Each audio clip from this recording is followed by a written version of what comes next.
going reporting, contributing to your campaign. I hear good things about Camille Blaylock, but I don't know her. I've never met her. Yeah, Camille, she kind of, she worked for Tommy Walker. Yes, I heard that. So, Yeah. and of course her dad is, Tom. yeah, and so, you know, she was just kind of, you know, we always liked her, we always chatted with her, and we would get her, she was always kind of, the administrative assistant behind her. That's Regan. Why are some people here? What? I wouldn't say, I think it's, I think a lot of them are for Aaron, yeah. Okay. I'd like to welcome everyone out this evening. The time is 6 o'clock, so we will begin our regularly scheduled City Council meeting for April 16th and 2024. We have a good crowd here, at least at the moment, so I'd like to welcome you all out and glad that you are here with us this evening. So we will begin our meeting with an invocation offered by Pastor Beth Stockett of the Crossroads Community Church of Caldwell. So Beth, if you want to come forward, and if you would all stand for the prayer, and then please remain standing afterwards for the Pledge of Allegiance. Heavenly Father, we thank you so much for the opportunity that we have to gather here this evening. We ask your blessings on our city, and we ask for your wisdom to think outside the box, to be unified in our purpose and our heart here this evening. Lord, we love you, and we thank you for a city that cares about its people, about what's happening here, and we give you all the glory for this evening. In Jesus' name, amen. Amen. I pledge allegiance to the flag of the United States of America and to the republic for which it stands, one nation under God, indivisible, with liberty and justice for all. Thank you so much, Beth, for being here, for beginning our meeting with that prayer. We very much appreciate it. Madam Clerk, if you please call the roll. Doty? Here. Dottie? Here. Register? Here. Mittenberg? Here. Alden? Here. Williams? Here. Very good. All council members are present and accounted for. Are there any conflict of interest declarations from any members of the council regarding an item on the agenda this evening? Okay. That moves us into special presentations. So our first one this evening will be an annual update report from Metro Community Services. Grant, if you please come forward. Thank you for being here, by the way, this evening. We appreciate it and all that you do for our community. Thank you very much. Thanks for having me. I just slipped in. Reminded me of the Christmas song, Gee, the Traffic is Terrific. I was going to make it, so I'll catch my breath here. Thank you so much for having me tonight. I want to first of all just thank the City of Caldwell for your partnership and your support, just like the mayor said. We really appreciate working together, so thank you very, very much. Looking back at last year, we concentrated on a few things: the budget, meeting the increased demand for many of our services, resulting funding challenges, which are a real issue, and staffing shortages, which remain a real issue. So far in 2024, we've continued placing an emphasis on, of course, meeting increased demand for our services while dealing with the reality of rising costs, staffing shortages, and budget restraints. We're focusing on three key areas at Metro Community Services. The first one is transportation, the second is weatherization, and the third is Meals on Wheels. So let's take a look at transportation first. Ridership continues to increase with our door-to-door free transportation service. We have a unique transportation service. Last year there were 5,394 boardings in Caldwell. So far this year the numbers are keeping pace with that, maybe a little bit ahead. Our vehicles also transported 479 folks during the Winter Wonderland, and that was an increase from the previous year. Our aging fleet is going to need to be replaced, and we're working now on a plan for several years now, over the next several years, to replace our fleet. The mayor is well aware of the fact that we faced a challenge at the end of the year and the beginning of this year in terms of working with Valley Regional Transit. We have the contract with the local area agency on aging to provide our service in Caldwell and county free of charge to folks. As part of Valley Regional Transit's push to work on Beyond Access, we kind of had some concerns about the fact that they really wanted, I think, more what we're referring to as ownership of our service, and we felt we were losing control of the service that we have built and that's known in the community of Caldwell. I'm really pleased, though, to report that even though they wanted us to change some of the things we did and the way that we did things, and we wanted to hold on to the history and the experience that we have, we've negotiated for several months, and we have reached a mutually acceptable agreement to work together. So we're very pleased about that. Recently, we decided that we would start meeting on a regular basis for the next 6 months to try to figure out how we really incorporate our two programs together to meet the same goal, which is provide transportation on a regional basis. We pride ourselves on having established and built a program with a very solid history, strong identity and reputation, and loyal ridership. Our goal is to collaborate, partner, and work together with VRT as an integral part of a very efficient regional transportation system while still providing our free services in Caldwell and Canyon County.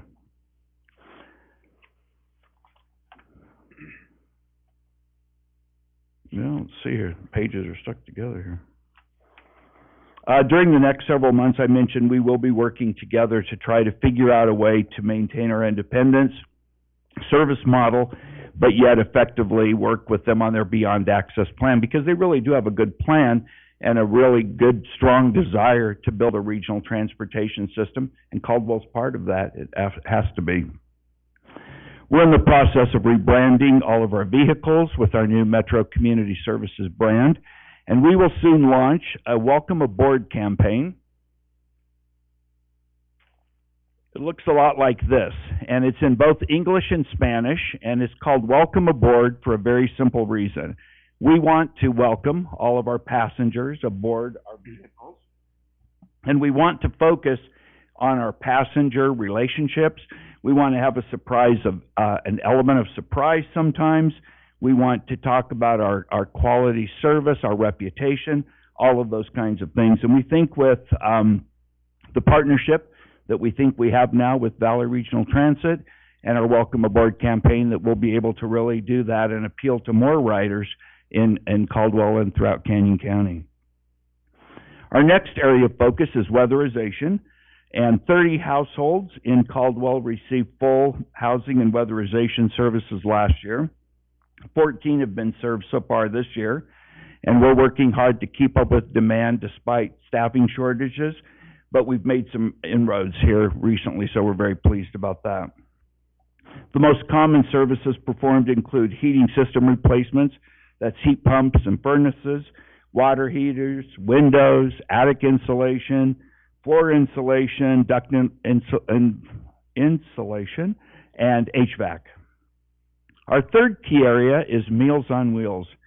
And for the past several years, Metro's been really pleased to assist the Caldwell Meals on Wheels program in what I call serving peripheral Caldwell. They had a cap on the number of meals they could serve. We stepped up and helped them so that they could meet all of the demand. And then at the first of the year, since the first year, we've been providing all of the meals for the Meals on Wheels program in Caldwell. It's about 100 meals a day from our Meridian Kitchen. West Valley Medical Center had been providing those meals for many, many years, and they made the decision that they needed to transition to a new provider. We certainly understand that. The mayor and West Valley CEO Travis Leach approached us about doing this, and we were very pleased to do that. Of course, we stepped up, and we're happy to do that. We are grateful to West Valley Medical Center. I need to really give a shout out to them in this forum, because they have done nothing but help ensure a smooth transition. So we're really grateful to them. But I think beyond that too, they have vowed to continue to support the program, even though they don't have anything to do with it any longer. And we're very, very grateful, very appreciative for that. And so we're looking forward to an ongoing partnership with the Caldwell Meals on Wheels program in West Valley. I previously mentioned the exciting planned addition at our Caldwell headquarters in Sky Ranch. We are planning to build a kitchen facility that will help us in terms of meeting the demand here in Caldwell and the clients that we presently serve in Middleton and any others that may come up. This will be a much-needed infrastructure with ample kitchen space, but it will also have a new element that we're excited about, a cafe, and that will be open to the public, but will also really give us an opportunity to use that for outreach and for community awareness, while we're also generating sustainable revenue, which will be extremely important moving forward. Some other examples of services that we provide beyond our three key areas that really are having an impact on the Caldwell community. I want to share a few of those with you. We provide monthly grocery cards to 35 seniors through our Adopt a Senior program. 21 homebound seniors receive a daily reassurance call through our ECHO program, and that's extremely important. Social isolation is extremely huge, especially among seniors, and this is a way to make sure that they know that someone's connecting with them and that they're being checked on. And then our representative payee program manages finances for 49 folks in the area that have a difficult time managing their own finances. Growth in Caldwell and the resulting demand for our programs brings continued challenges, but also tremendous opportunities. The need for our services, not just the three key areas, but all of them, continue to increase. We want to make sure that we are meeting the needs of Caldwell in a very strategic and sometimes innovative way, and at the same time, we have to deal with the reality of budget and funding restraints. We are extremely grateful for the $10,000 that the City of Caldwell gives us each year. That helps offset some fuel costs and labor costs for one of our vehicles, and we are extremely grateful for that. As Caldwell grows and the demand for our services also grows, we're faced with inflation. It's resulting in higher fuel costs, vehicle maintenance costs, labor costs, the whole bit. And so as a result, in order to keep pace with demand, I would like to request the council consider increasing the city's contribution to $15,000 in fiscal year 25. In closing, we want to make and continue to make a significant difference in the lives of seniors, disabled, and economically disadvantaged folks in the City of Caldwell. We pride ourselves on providing our critical services with what we call a hometown feel, and we will never change that. We intend to build on that reputation and brand, and the City of Caldwell's funding certainly helps us accomplish that. Again, thank you so very much for your continued partnership, for your collaboration with us. We're proud to be a part of Caldwell. We're proud to be based in Caldwell, and we look so forward to continuing to partner with the City of Caldwell and all of you as we continue to serve the needs of a growing community. I like to call it the new Caldwell, and we're ecstatic to be here. Thank you.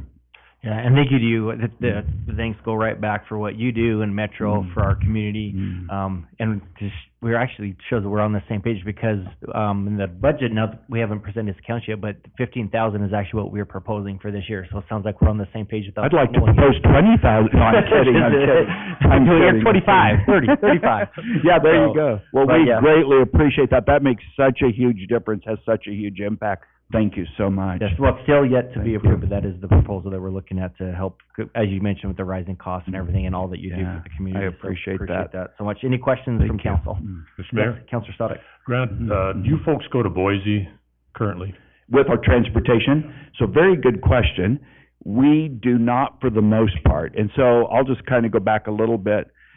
We primarily serve Canyon County. That's what we're approved to do by the Area Agency on Aging, where we do get some reimbursements per boarding, and we get some reimbursement from BRT for service hours, and that's for Canyon County. So we have that contract for 4 years to do that. But one of the reasons that we were negotiating with Valley Regional and trying to work with them on their Beyond Access initiative, they wanted us to be able to go to Ada County, so to Meridian, to Boise, to Eagle, primarily those three communities. And we really struggled with that because that was totally different than our current service model. Mm-hmm. We didn't have the staff. We didn't have the vehicles. We were putting increased mileage on our vehicles, wear and tear. And we wanted them to serve Ada County, us to serve Canyon County, and then they could bring people from Ada to Canyon County or Canyon to Ada County. And so we did work that out. So very rarely will we go to Ada County. Okay, so that's not in your plans for the future then? No, because we think Valley Regional does that very well. Yeah. And so it makes sense for them to capitalize on what they do well and us to capitalize on Canyon County. Next question, can you survive without VRT funds? That's a very good question. That would be extremely difficult. We get $82.41 per service hour, and that would make it very difficult if we did not have that funding, because our reimbursements from area agency is only $475 per boarding, so I have to raise the rest of that. So it would be extremely difficult. Okay, thank you. Any other questions? Okay, excellent. Thank you again for all you do. All Really right. appreciate it. Thank you all. I appreciate it. Yeah. Thanks. Okay, our next special presentation is for the Caldwell Police Department. I saw Chief Ingram come in, so Chief, if you please come forward. Slowly but surely. Our chief survived a horrific accident. We're very grateful that he is walking in here with us today, so it's good to see you, Chief. Me too. Thank you. Mr. Mayor, Council, thank you very much. I'm not going to take up too much time because it seems like a very busy agenda tonight, but I just want to say it's not often that we as the chief or executives can really talk about the amazing things that our men and women do, specifically about the people that work behind the scenes, that work in undercover capacities, that are truly off the grid, where they're nothing more than just a badge number to us sometimes. And oftentimes they get forgotten about. And specifically what I'm talking about is Officer Aaron Streibel, who has been with the Internet Crimes Against Children Task Force for 7.5 years. And I want to highlight the things that he's done. So Aaron, he's in the audience. Aaron, why don't you come up here, buddy? So Aaron Streibel has been with the department for a very long time. Has been a very dedicated employee. And thanks. When people ask us, you know, who've been on the job a while, hey, what's the craziest thing you've seen, or what's the, you know, the most violent thing you've gone to? The only thing that I can think about is crimes involving children, or where there's children that are exploited, or there's children that have died. Children are always the most sensitive and the most vulnerable part of our community and in our population. And it takes a very special type of police officer, a very, very, very narrow type of police officer to do the job that Aaron has done for the last 7.5 years, to work out of the Attorney General's office in Boise and to investigate the most horrific, horrendous, atrocious crimes against children, both in the state of Idaho, but also in the state of Washington. And it takes someone that truly has a passion to serve not only our community, but the entire great state of Idaho. And so I want to really highlight Aaron's commitment to that task force. He recently came back to work patrol, and we can't thank you enough, buddy. You know, one child incident is enough to scar your entire career. And Aaron has, in the last 7.5 years, he has put over 20 people in prison for life, 40 years up to life in prison. He's arrested Little League coaches. He was involved in a current case involving a very well-known, prominent figure in the community that had hundreds of thousands of pages of child pornography and files on his computers. And those are people that do not belong in society. They're evil people that are not good people. And quite frankly, those are the people that define why police officers exist, and specifically cops like Aaron. So I just want to read this to you, Aaron, in front of your family and friends and as your chief. And it's a little plaque for you to honor your 7.5 years of service at ICAC. Your tireless commitment to protecting our most vulnerable had made a profound impact on our community and state. Through your unwavering dedication, you have exemplified courage, integrity, and compassion in the pursuit of justice. Your contributions to safeguarding children and combating online exploitation are unmeasurable, and your legacy will continue to inspire others to uphold the highest standards of law enforcement. I just want to tell you, I couldn't do your job, and I don't think 99% of the people in our department could do your job.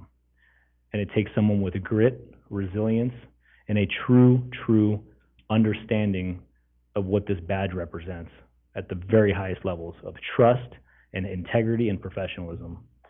And I just want to say thank you, buddy.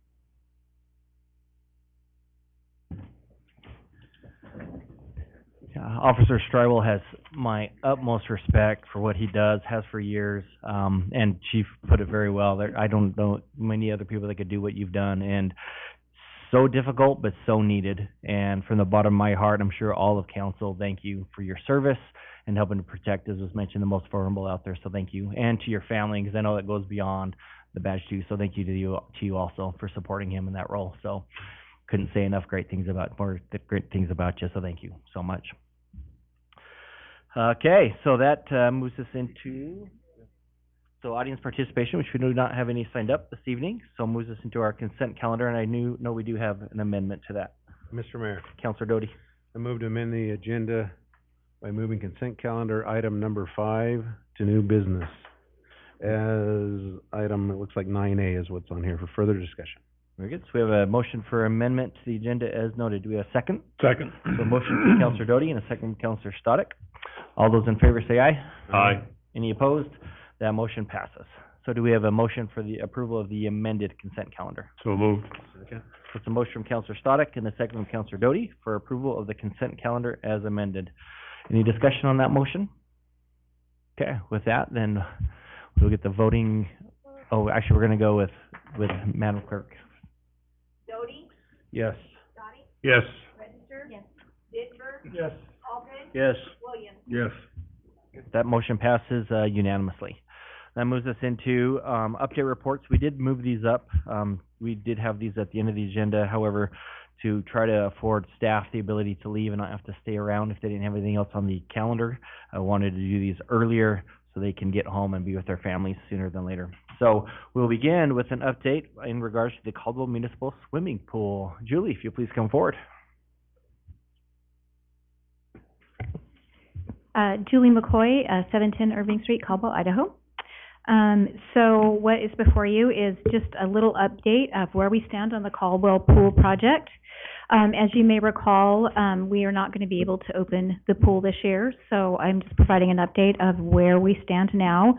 That has allowed us to be able to go ahead and include, through a change order, the bathhouse, actually, with the contractor that we're using currently. As far as the pool itself, the shotcrete on the walls of the pool and the bottom of the pool is complete, and that's really cool. Like, they have this metal grid and they shoot the concrete in. It was really fun to watch. It was really neat. They're waiting for that to fully cure, and then they're going to add the waterproofing. And then the underground electrical is roughed in, and that will be continued under the pool deck, and backfill is expected to be completed within the next week. For the pump house, they have the slab has been placed. They put the CMU, which is like those big concrete blocks, in place. Those walls are in place. The wood roofing structure and sheathing is complete, and they've begun the metal roofing and metal wall panel installation on that. Idaho Power and Intermountain Gas are complete to the site.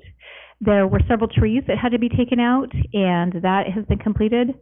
The water service has been stubbed from the street into the site.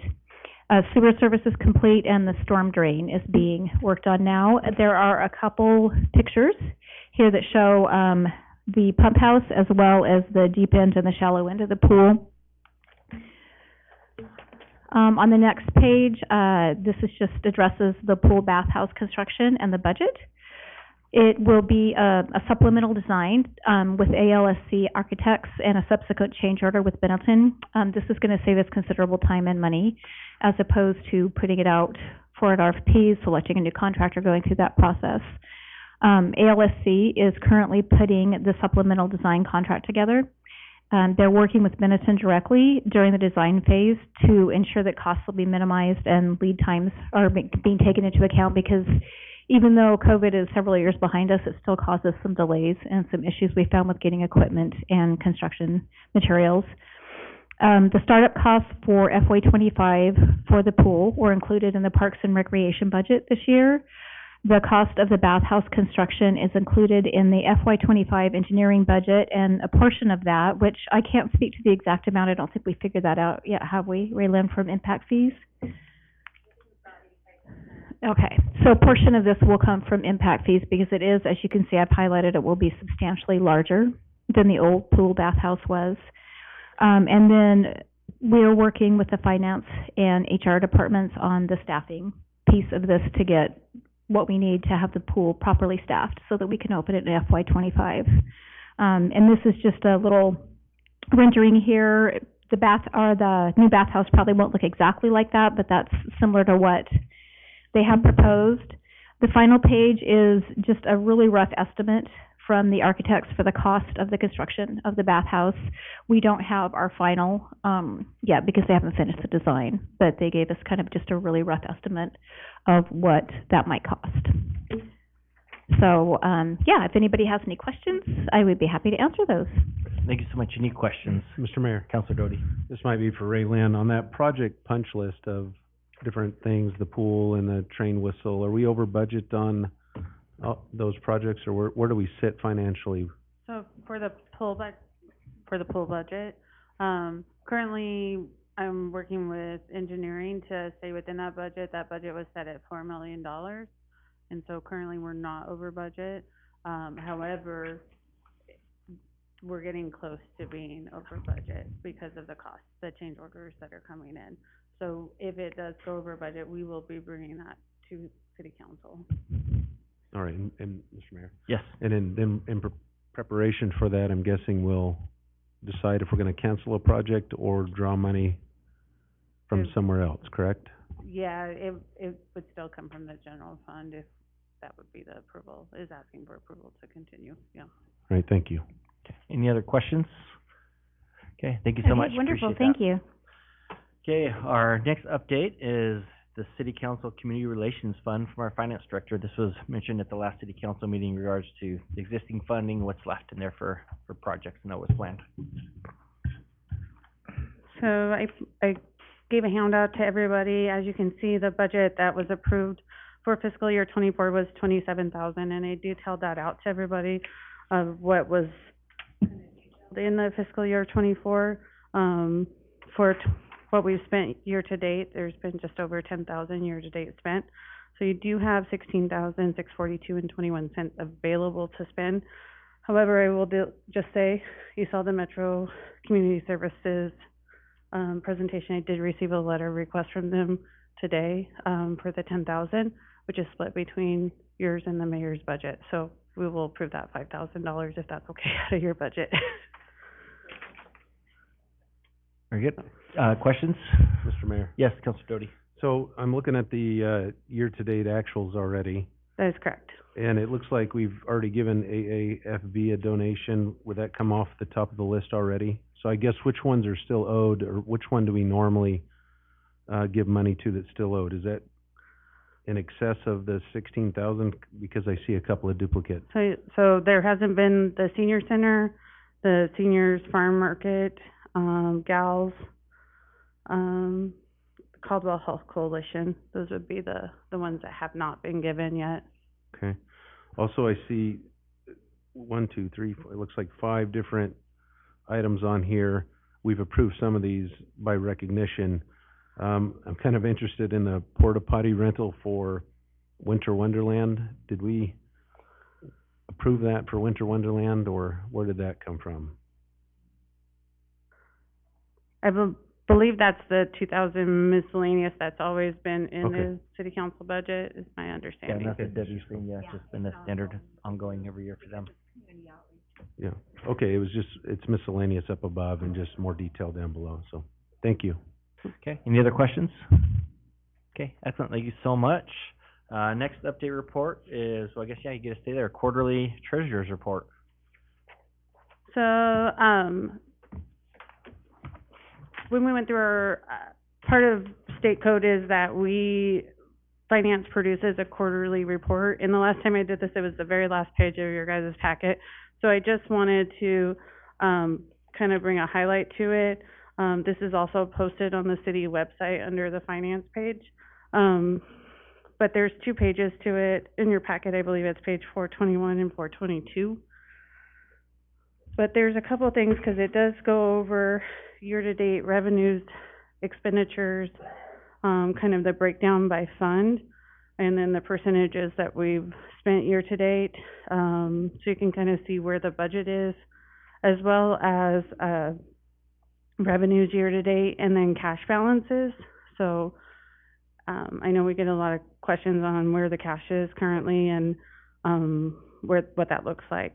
So I just wanted to bring that to your attention. For general fund, for example, year-to-date, we've only spent 31% of the budgeted expenditures, so we are halfway through the year, but we are spending less than what was budgeted currently. And revenue versus expense, which is meaning, have we brought in more revenue, or have we overspent and not brought enough revenue in to cover the expenditures?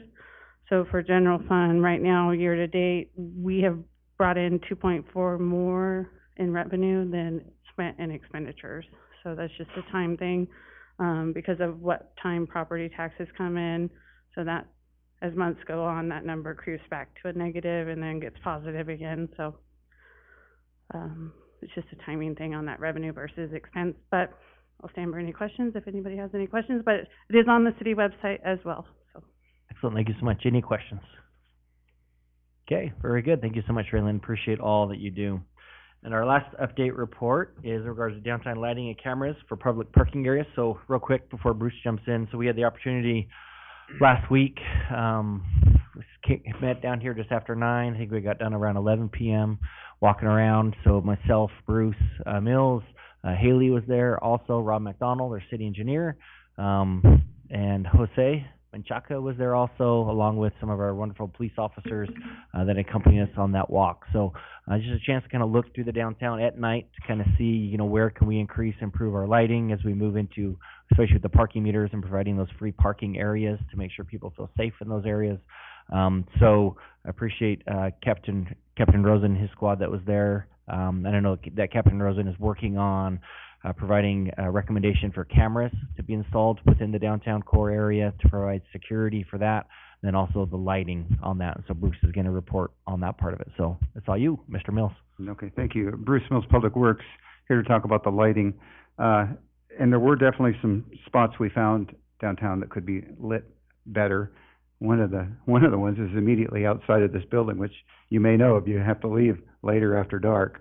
I put up a visual that's behind you there, which basically shows that twofold. The yellow circles and triangles are Idaho Power, and they have the Cobra lights that you'll see kind of up in the right-hand corner here. Sorry, right in there. So they have several of those that they can upgrade the wattage, so we're getting a quote from them to do that. Also, there's a couple of yellow circles on there, one in fact right outside across the street where we'd like them to install another Cobra light to upgrade that. So those are happening. Unfortunately, I can see that the green and the yellow don't really distinguish themselves too well. Next time I have to use purple or something. But we have the new parking lot that's an interim parking lot going in at the corner of 6th and Main. And we're going to, you've probably seen the activity there. We're hauling in gravel, getting ready to put in parking spaces there, about 55 parking spaces. And our city staff is putting in lighting there. Then beyond that, there are some other spaces, parking lots that we're trying to get lit up, and also some streets. So the green on the map basically shows some sections that will be phase 1 of upgrading for our decorative lights, the wattage. Right now they're 42 watts on those decorative lights, and we can upgrade them to 100 watts. they're about 125 a bulb, something like that. So we're looking at the locations in phase one that were the darkest, getting those upgraded. And then phase two is in blue, and again, we look to do that. Also included is the new parking lot for the new city hall. We have about 12 of those lights there, so we're gonna upgrade wattage on those. So, obviously, better lighting is better safety, and the one orange line on the map is 7th Street, immediately next to the new building that went in. Unfortunately, when it went in, they hit some electrical lines, and so we're trying to work with that contractor to get that reestablished, because the lights are out on the west side of 7th currently. So a lot of different things, not a lot of money to do this, but it will definitely help increase the safety downtown, and I'll stand for any questions you might have. Perfect. Thank you so much. Any questions? Okay, really appreciate all the work and effort on that, so it'll make a big difference, so. You're welcome. Okay, that is all of our special presentations, so that'll move us into, if I can get my computer to work. Okay, so we are to our old business. So first item, well, all of these items in regards to, public comment regarding sale of, real property within the downtown core area. No property will be sold tonight. This will be, if approved, will be an online auction that'll happen shortly.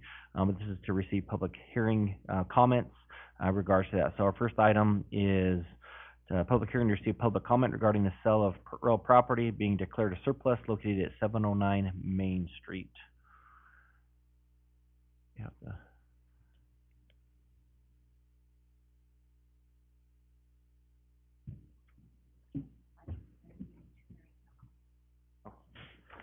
Okay, so nobody has signed up on this, so just want to make sure if there is anybody that wishes to speak on this matter. Mr. Mayor? Yeah. Can we get a brief of it, so maybe the crowd Oh, yeah. that didn't get Yeah, the packet definitely. knows what's going on with that? That would, yes, so that would, Madam Clerk? Okay, very good. And we could actually leave this map up and it kind of shows the property. You get to use the laser pointer you always hand out. Well, I'll let you itemize Oh, where you that's let me. at, because you could probably see it better than I can. So, right So here. this is the parcel right next to what is currently known as the Indian Creek Steakhouse.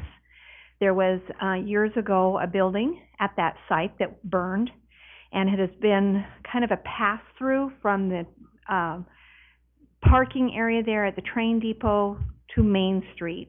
So, it is currently under lease with the business owner that abuts that property right there. They have been notified of the desire from the city to list that and deem that parcel as surplus.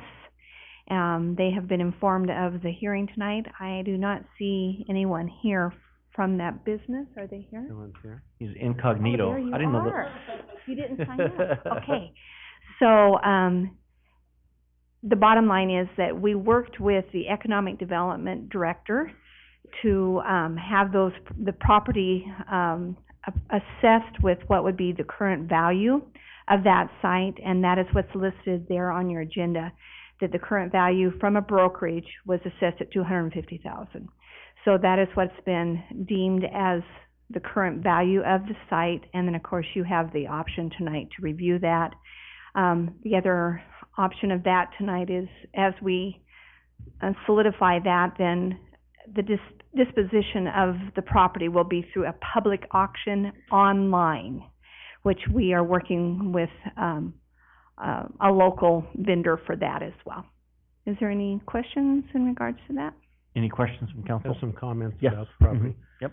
I know that the packet shows that it's worth $250,000. I'd just like to say a couple things about that before council makes a motion, to put that on the bid for $250,000.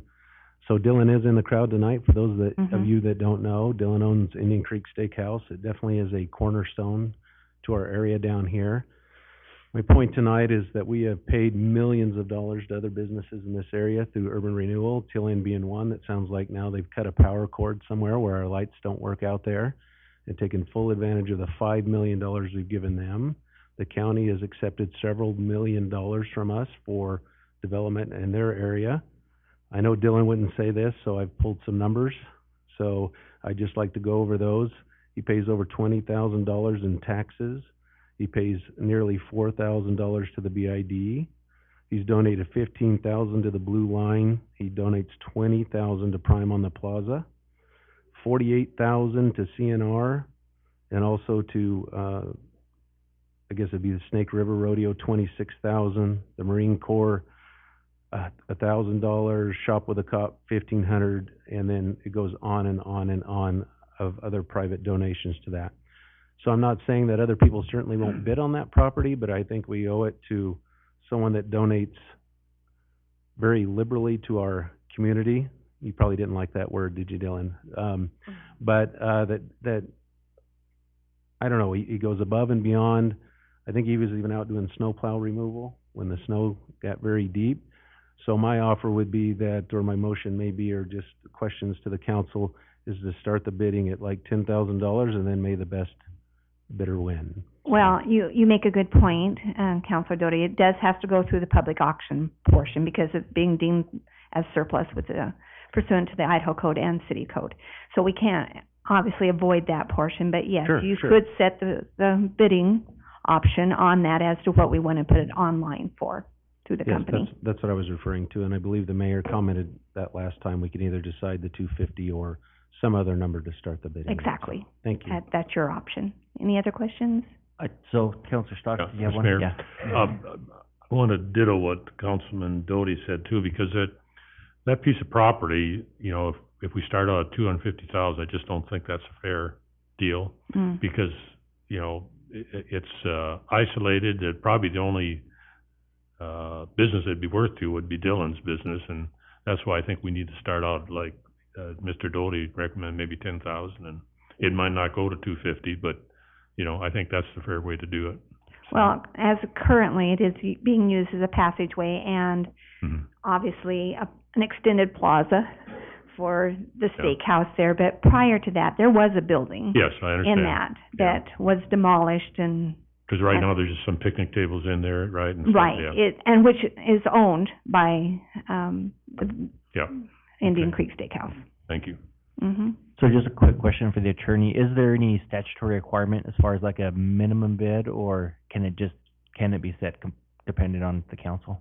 Mayor and council, it's my understanding that you can vote as a body to determine what that minimum standard would be, or where it would start. Obviously, have to go through the auction process. Yeah. Okay, perfect, excellent, thank you. Did you have a question, Councilor Register? No, she Sure. just answered. Oh. I was wondering why we can't just give it to him. Oh, it does have to go through a public auction. That's the disposition of it by state code, and city code backs up the state code on that one. Okay, well then I will fall in line with Councilor Doty and Councilor. Okay, very good. Thank you so much for that, Debbie, and we'll probably just say ditto for the next one in regards to the presentation. So, do I have a motion to close the public comment of this hearing? So moved. Second. Motion from Councilor Stoddard and a second from Councilor Doty. All those in favor say aye. Aye. That motion passes, and then that moves us into action item number 2 for the resolution. So, Mr. Mayor. Yes, Councilor I'll Doty. try and do this here. I'd like us to approve resolution number 8224, declaring the real property at 709 Main Street, declaring, I'm not sure how I should say this because this probably was set for 250,000, but starting the bidding or the auction in accordance with law at $10,000, and direct staff to contract with an online public auction company for disposition of the real property. Very good. So we have a second? Sorry, Mayor, if I can jump in. Yes. I just to clarify, you're setting the minimum price. essentially is Minimum, what- minimum price at 10,000. Second. Okay. So, motion from Councilor Doty, and she had beat you to it. Sorry, Councilor Register had already seconded it, so she does get the second on that. So this would be for approval of the resolution, again, with a minimum, starting bid of $10,000 for that property. Any discussion on that motion? Okay, do we need to do, okay, there we go. Excellent. So Is voting, Mr. Mayor, would this be according to the verbiage on here or the motion I just made? this would be for the motion you made with a Okay. minimum, minimum starting bid of Okay. $10,000. So with that, voting is open.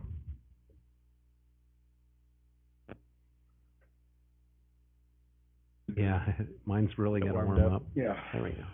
All votes are cast, the voting is closed, and that passes unanimously. That moves us into the next, action item, number 3. Did anybody sign up for that one? I'm guessing not. We'll check really quick just to make sure.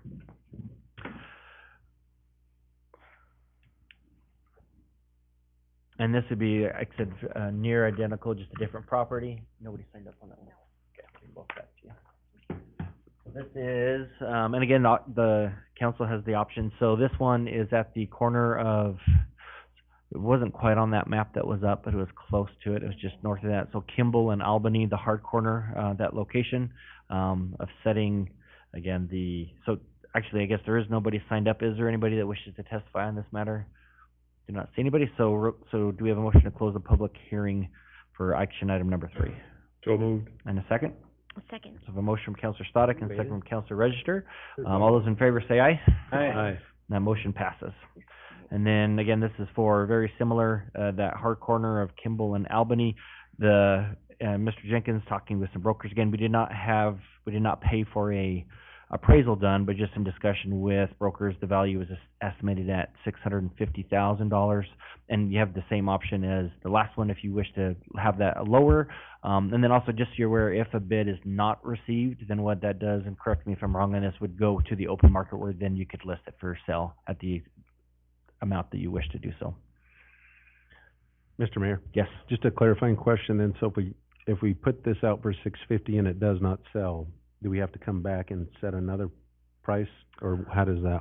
I do not believe so. I think from there it can just go straight into the market, but the city attorney can affirm or deny.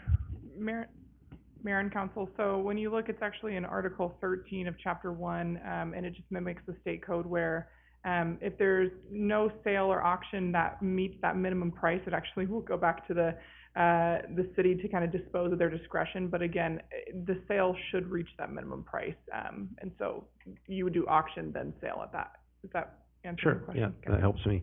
Thank you. So I guess, Mr. Mayor and council, I don't have any input about this lot, so if anyone else does, I welcome what you have. Mr. Mayor, I just had a question. Will this affect the salon parking at all that's nearby? Do they use that at all or not? So can you zoom into Kimball and Albany? No, this is. I don't think so. They I won't don't at all? think- Okay. Yeah, okay. So right there, let's see, actually, where did this? So it would be right, this location here. Yeah. Yeah, that's, Is anyone using it for any? just to throw a thought out there. Yeah.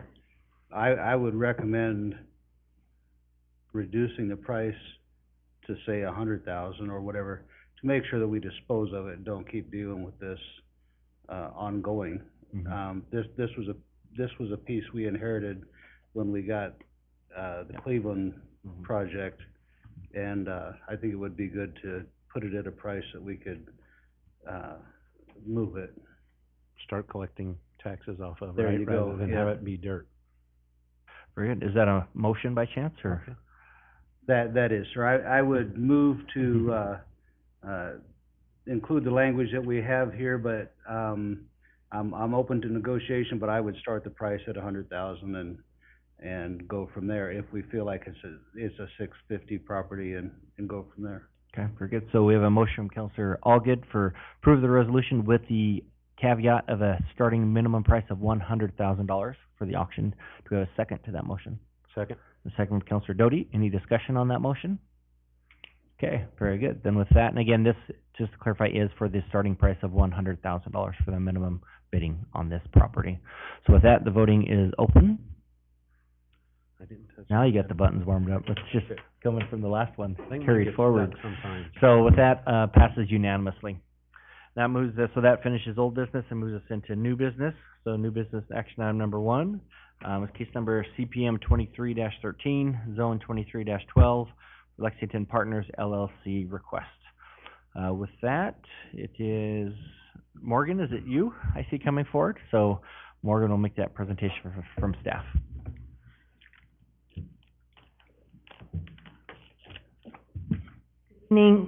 Good evening, Council and Mayor. Morgan Besop, Planning and Zoning. As mentioned, the application in front of you this evening is for a comprehensive plan amendment as well as a rezone.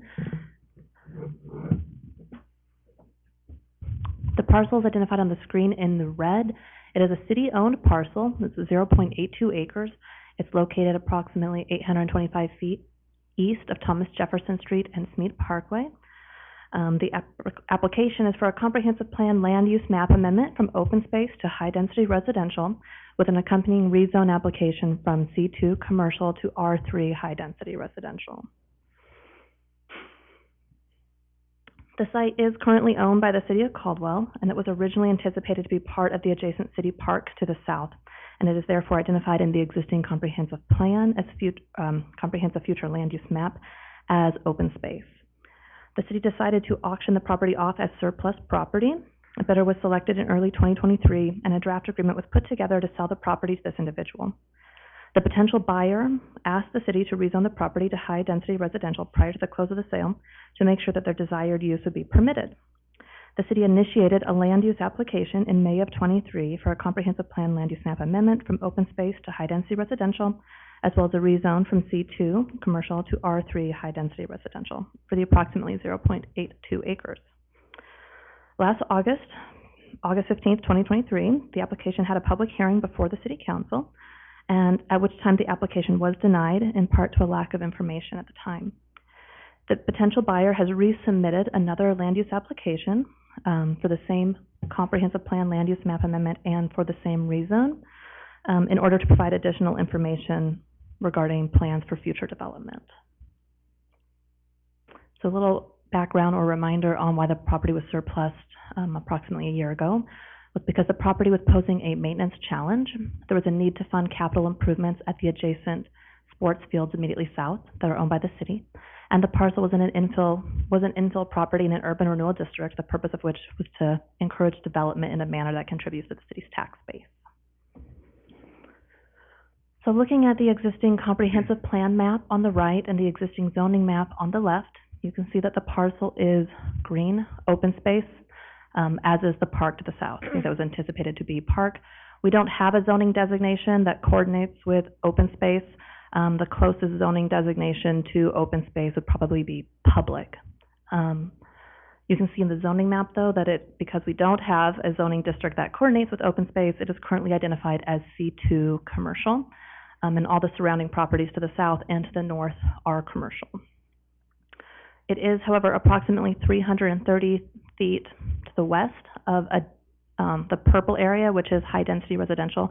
So it is not very far from other high-density residential zones. It's probably only 330 feet and only separated by one parcel and one use, which is the charter school. So the existing conditions surrounding the site. Immediately to the north is a Lexington Sky multifamily residential project. It has 84 units and is approximately 23 dwelling units per acre. As I mentioned a moment ago, this parcel is zoned commercial. However, this project came in a couple of years ago when high-density residential uses were permitted in the commercial zone, and they are no longer, which is why the applicant is looking for a rezone, because the use that they did in this zone previously is no longer permitted use. So they're requesting the rezone. To the east, Thomas Jefferson Charter School. To the south, the city parks. And to the west, there is an undeveloped parcel that is owned by the charter school as well. And then slightly further west is Department of Commerce and Labor and some light industrial development. These are photos of the subject parcel. The first is looking at the site from Thomas Jefferson Street, looking south onto the parcel. At the very rear of the parcel, you can sort of barely start to see the city park in green. Then looking from the charter school, looking directly north at the Lexington Sky apartments that are immediately across the street and are being developed by the same potential buyer for this parcel.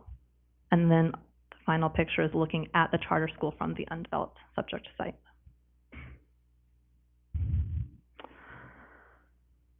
The parcel is designated, as mentioned, as open space in the comprehensive plan, which was likely due to being city-owned and adjacent to the existing park. Open space would limit what it can be developed, but as I mentioned, we don't have an open space zoning. It is zone C2. So some examples of things that could be developed on there tomorrow without review by council or planning and zoning would be a variety of commercial C2 uses, like food bank, soup kitchen, car wash, gas station, tire repair, ambulance, rehab center, restaurant, retail, bank, gym, offices, etc. So there's a variety of commercial uses that would be directly permitted on there, just not residential at this time. The school, park, and other high-density residential projects in the area are compatible with the R3 zone being requested, and the R3 zone could be considered as a buffer or transition use between the commercial and light industrial to the west and the residential and school uses to the east.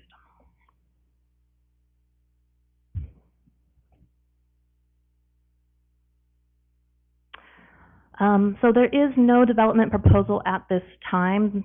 The application is simply for the comp plan amendment and rezone.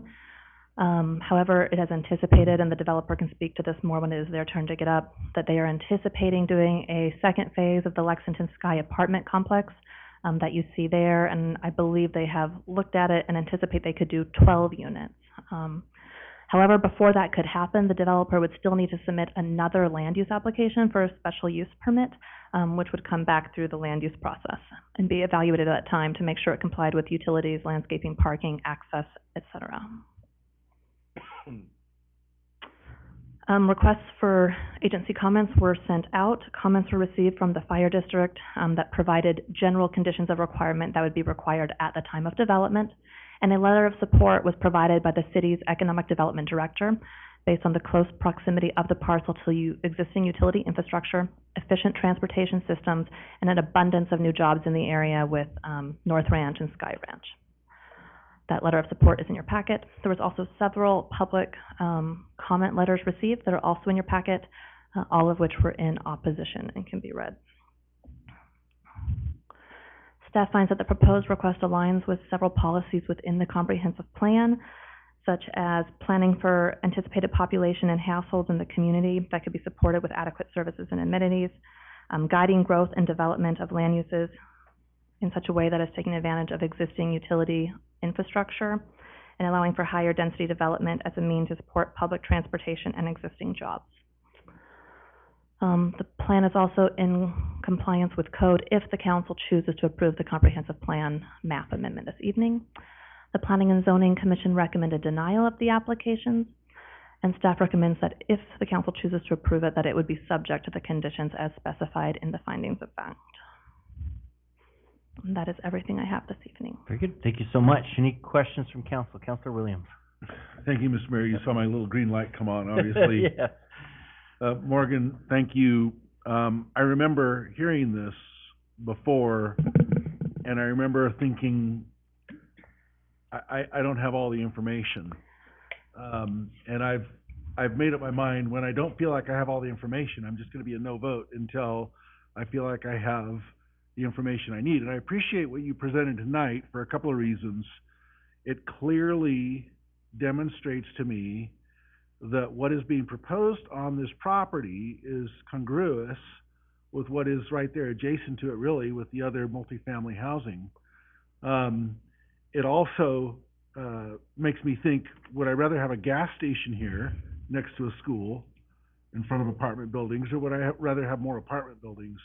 I'm also very sensitive to the infill projects these days, and this is another one of those kind of unusual infill projects that we're going to be limited in what we can build there, from what I can perceive. So I'm thankful for your diligence in coming back to us and giving us the further information. And I suppose when the developer comes up and testifies, I can be more specific. My only concern, and you've heard me say this before, is it's got to look nice. But if it's comparable to what you're already showing us with the tricolors and the balconies, then I would have no problem with it. But I appreciate you coming back, and this makes a lot of sense to me. Thank you. Okay, thank you. Any other questions? Yes, Councilor Allgood. Yeah, thank you, Morgan. So was this heard by Planning and Zoning a second time? Did they hear this recently and do the denial, so they've heard it twice as well? That's correct. And then the second piece of what I had was, just to the, I guess you'd call it south of this property, did you say the school owns that vacant lot there? Is that accurate? Directly to the south is a city-owned park, but directly to the west is a parcel that is also owned by the charter school. So the charter school owns the parcel directly to the east and directly to the west of this parcel. It was put up for auction, and I don't believe that the school bid on it, but if they're here tonight, they can comment to that. Okay, thank you. Any other questions? Mr. Mayor, Councilor Register. I just want to confirm that the Planning and Zoning Commission recommended denial anonymously because they felt that it did not fit in with, the surrounding areas. That's what I They read on did the- recommend denial, I would not say anonymously, but, No, I'm sorry, unanimously, yes. Oh, well, I was looking at the votes, it looked that way, let me get back in there real quick. I just think it's important to note that if all of them, let's see. It was, It may have been unanimous. I was, sorry, let's see, yes, it was a unanimous vote to deny. I know, and there was a reason in here, I'm just trying to find it again. they had concerns with it, doing a comprehensive plan map amendment and a rezone at this point in time. Yeah, there was- especially with being in the middle of a comprehensive plan map amendment process as a city as a whole. There was something in this paperwork, I think it's right here, that said that they voted to deny it because they felt that it did not fit the surrounding area or something, but I'm just looking for that exact wording. I don't know if you have it there. I think you're correct. I think they said that they did not believe that it was compatible with the surrounding zoning. So Okay. going to a residential zoning when the surrounding zoning is commercial. Okay, thank you. Of course. Okay, any other questions for staff at this time? Okay, excellent. Thank you so much, Morgan. you. Appreciate it. So we have, 4 people signed up in favor, of this application. So we'll start with the applicant's representative, Bonnie Layton. So if you want to please come forward. And if you could just state your name, and then you will have, 10 minutes for your testimony. I'll let you know when you have, 2 minutes left, so you know. Fantastic, thank you, Mayor. I sent over a presentation. Thank you, Mayor and members of the council. My name is Bonnie Layton. I'm with NV5. My address is 690 South Industry Way, Meridian, Idaho, 83642. And on behalf of Lexington Sky Partners, I'm here this evening to request your approval of our request for a comprehensive plan map amendment and rezone application. And I'll try to be brief about this. I think Morgan did a fantastic job of sort of explaining the situation and the current zoning designations. As she mentioned, the current site is zoned open space in the future land use map, and we are requesting that change to high-density residential. We are not far from just south of Highway 2026, and of course, the southern boundary of this parcel touches that fabulous city park that I'll get into in a little bit more detail here. So as Morgan mentioned, the current zoning on this piece of property is C2. It's similar to the zoning of the surrounding parcels, and of course, what our plans are require that we would have to rezone this to R3 high-density residential. And just a little bit of a recap. Some of you may have been on the council at the time that there were some code changes that were made. And I'm sure Mayor Wagner remembers this quite vividly. The city a few years ago was looking at changing the code. There was a lot of multifamily uses coming in, and at that time the land use schedule was changed back at the end of 2021 to really restrict where multifamily could go. And it was very well intended. There was a concern about preserving commercial property. However, there's oftentimes where there's a well-intentioned plan that has unintended consequences. And so parcels of land that maybe aren't quite suitable for commercial or the highest and best use, as we believe in this case, would be great for multifamily. So where before, just like our project to the north that has 84 units, was allowed by special use permit in a commercial zone, that wouldn't be allowed today with the new code. And so our request to rezone this parcel to R3 is the only option within the city's current code. Oftentimes what I see is the code gets updated and the maps kind of lag behind, and so we're playing a little bit of catch up. I've come across this not only here in Caldwell, but in some other jurisdictions. And so it's really looking at what does make sense for the area. As Morgan mentioned, the planning staff is recommending approval. They believe it's congruent. You received a letter of support from your economic development director supporting our request for this rezone. And really, when you start to look at the context of what is going on in this area, I think this image really paints a pretty vivid picture. You've got North Ranch Business Park, Sky Ranch Business Park, lots of jobs right in the area, very close to where this site is. We also have a number of schools in the area. We've got Summit View Middle School is half a mile away. Skyway Elementary is to the east. We even have a fire station. Oftentimes I hear applications come forward. We're going to have people living here. Where's the nearest fire station? Wow, it's super close. It's not even half a mile away.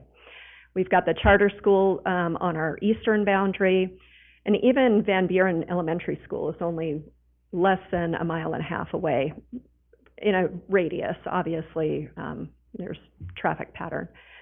We're close to Highway 2026 and easy access to the interstate. But I think particularly what's most important about our request is this fabulous city park that you all have developed. It's a 20-acre park that is absolutely spectacular and is quite an asset, not only to the entire city of Caldwell and the community in this area, but particularly we believe it is a great asset for this project.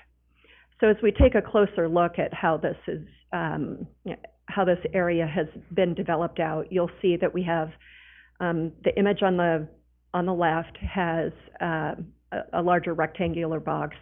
We have 84 units of multifamily there. Our goal would be to continue that with another building just to the south, right at the northern boundary of that park. And when you look at the detail of that park, it's pretty phenomenal. Boy, if I lived in an apartment and I wanted to live someplace next to a park like this, would be the place I would want to live. You've got baseball diamonds, you've got a walking path that goes down the center of where the baseball diamonds are, a fabulous skate park. I know those aren't cheap to build, a beautiful tot lot, structures, and also a BMX bike park. Great place for kids to go and recreate. And what better way to do that than from a residence that is right adjacent to the park. The two images on the right, you'll see how that sort of fits in. The yellow rectangle is the parcel that we're discussing this evening. And also, currently as it exists, in the bottom right-hand corner, you'll see there's a pathway that goes to the park and on that north end, and it sort of dead ends. This would be a great opportunity to provide that connection, to be able to bring people out to the street on the northern boundary of our site.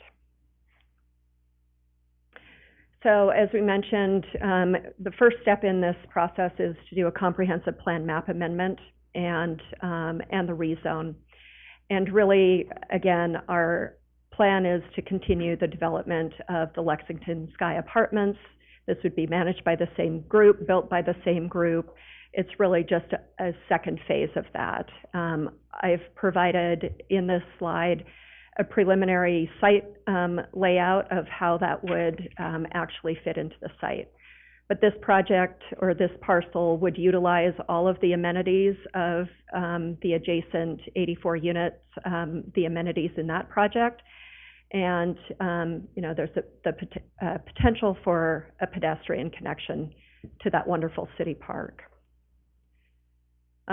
Here's a larger image of what that conceptual site plan would look like. One of the things that's unique about this parcel is that there are some significant overhead power lines that run on the northern side of that. And you can kind of see that. I don't know if this, are you able? Those two dashed lines are the power line easement. So that restricts any building underneath those power lines. If this were a commercial use, you would most likely want to put your building up front where people could see it, so that it's easy for people to locate you. Because of these power lines, it really restricts the development of the site. And we also believe that in putting a building here adjacent to the park, it's really a win-win situation. We've got great access to this beautiful amenity. We solve the problem of the power lines up at the front of the property.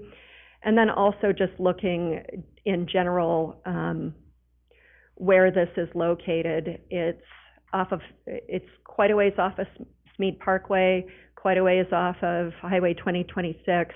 The exposure for a commercial use is not as good. It's buried quite deep within the area. If I were to flip back to, let's see, a couple of slides back. So really from a commercial or retail standpoint, there are a lot better locations for operators to locate. You guys have done a great job in your comprehensive plan. If I just flip, You do have just over a minute left. Okay. So no. So. If I just flip back to that, you'll see that red, there's a lot of commercial development that's available in a lot more visible areas. And so we believe that rezoning this would, in conjunction with being adjacent to the park, would be a great asset for the community, provide vital housing for the jobs in the area.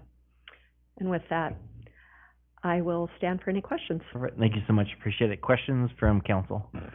Mr. Mayor? Councilor Stoddard. Did you contact any of the school districts? I did not personally contact the school district. Notice there wasn't anything in our pack unless I missed it. I'm sorry?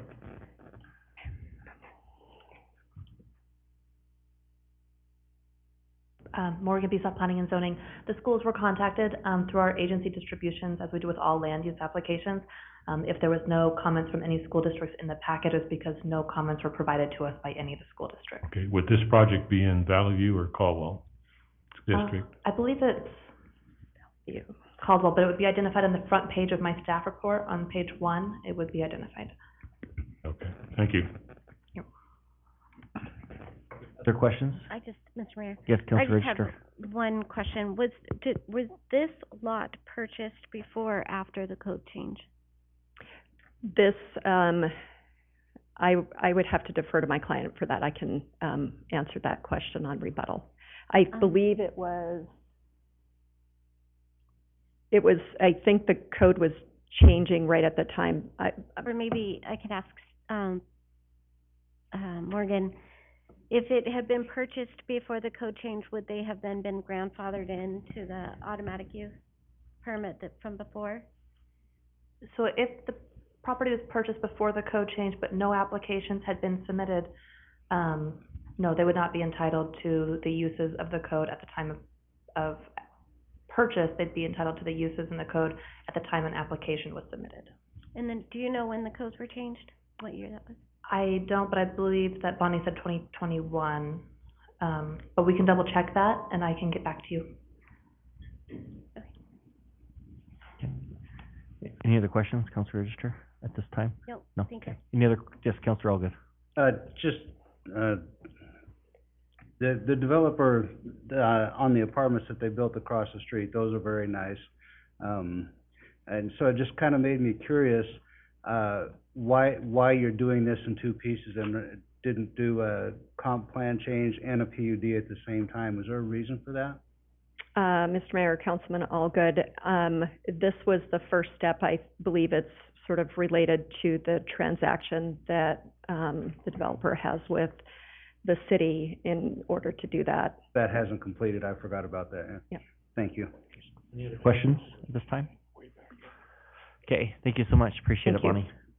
Okay, so we do have Mr. Carlson is signed up in favor, but to not testify on that. Is that correct? Okay. And then also Mr. Hedrick signed up in favor of the request, but also not to testify. And then last on the list we do have is Jody Endicott signed up in favor and wishing to testify. And are you here?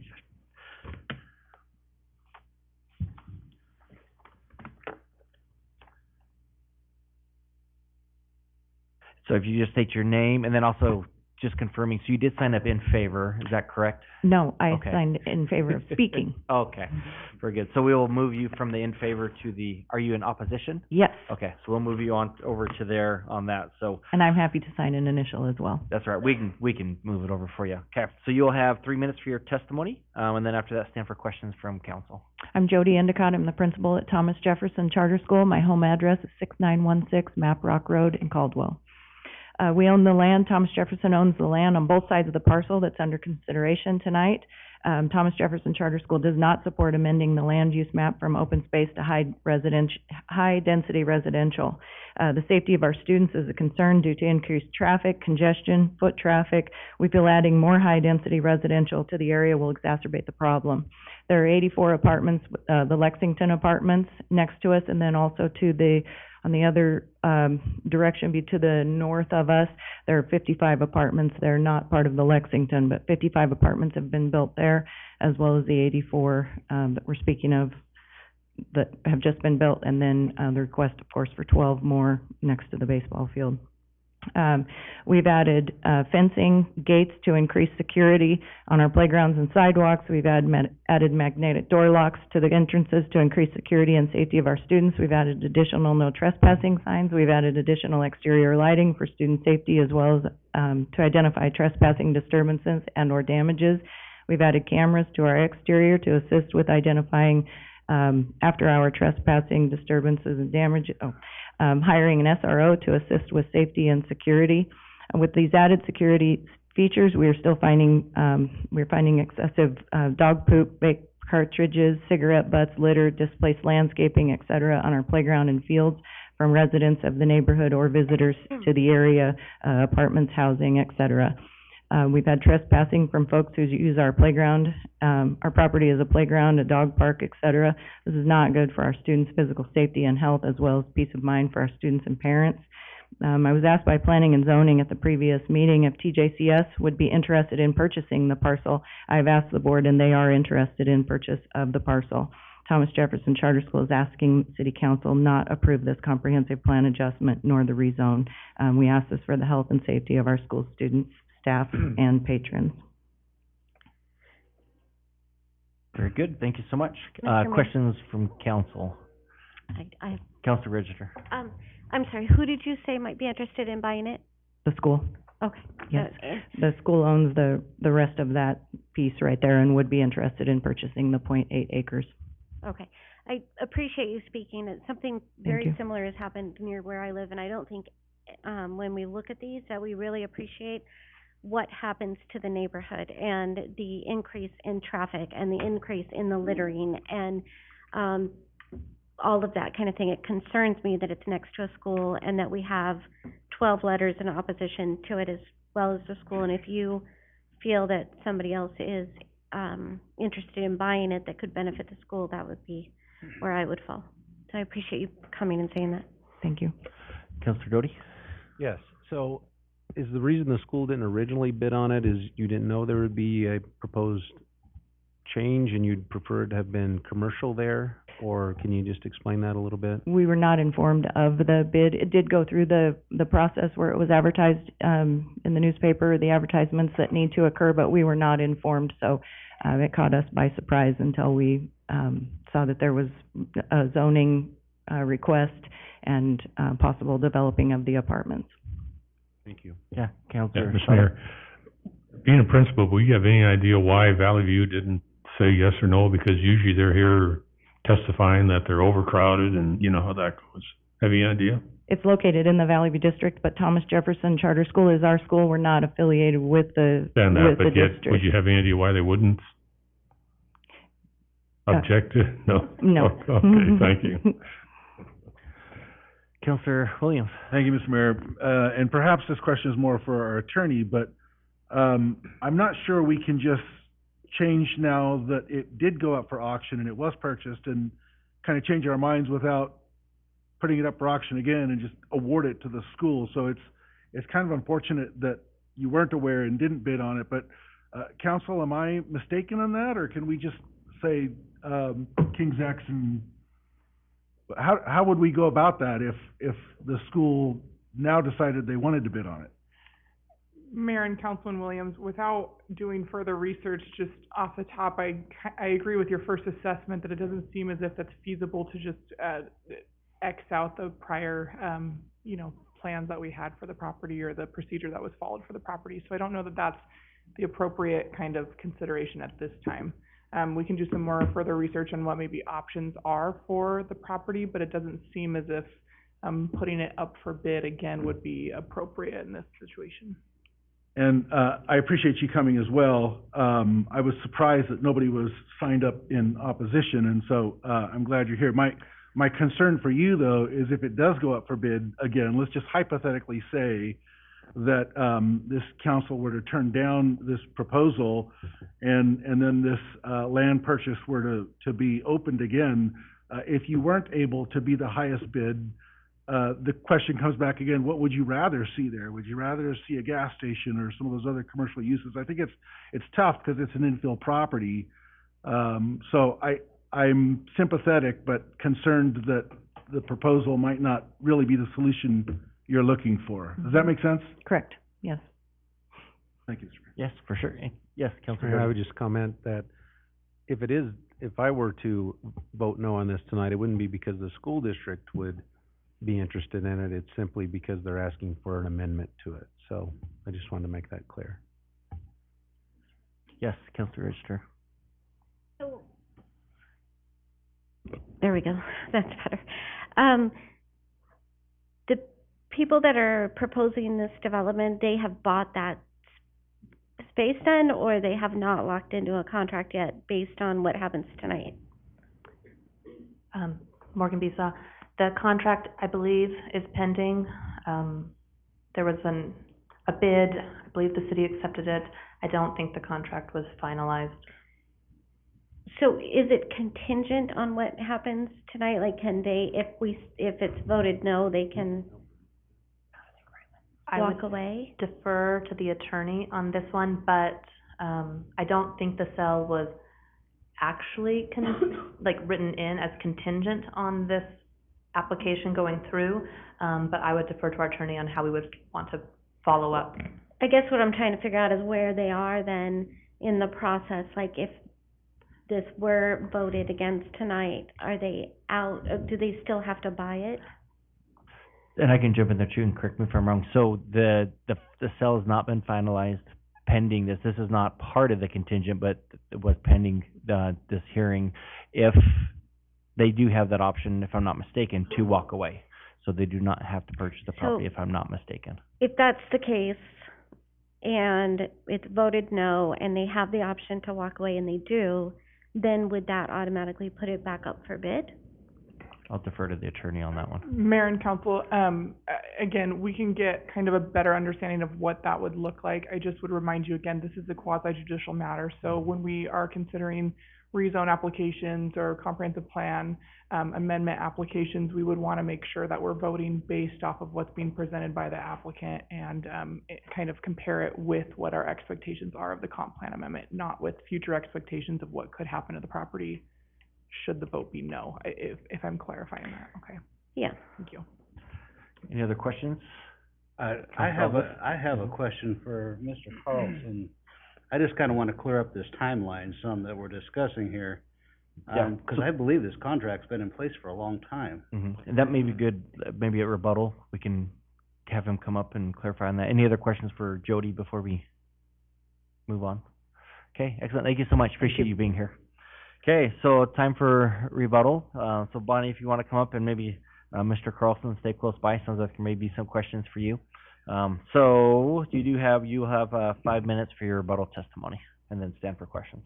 Thank you, Mr. Mayor, members of the council. Again, Bonnie Layton with NV5. I will defer to my client to answer a couple of questions as he can speak to the timeline of this.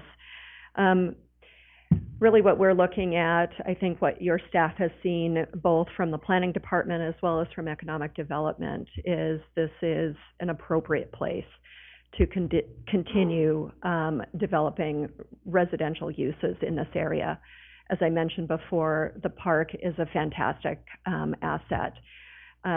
Having this parcel developed with more residential gives us the opportunity to provide that connection.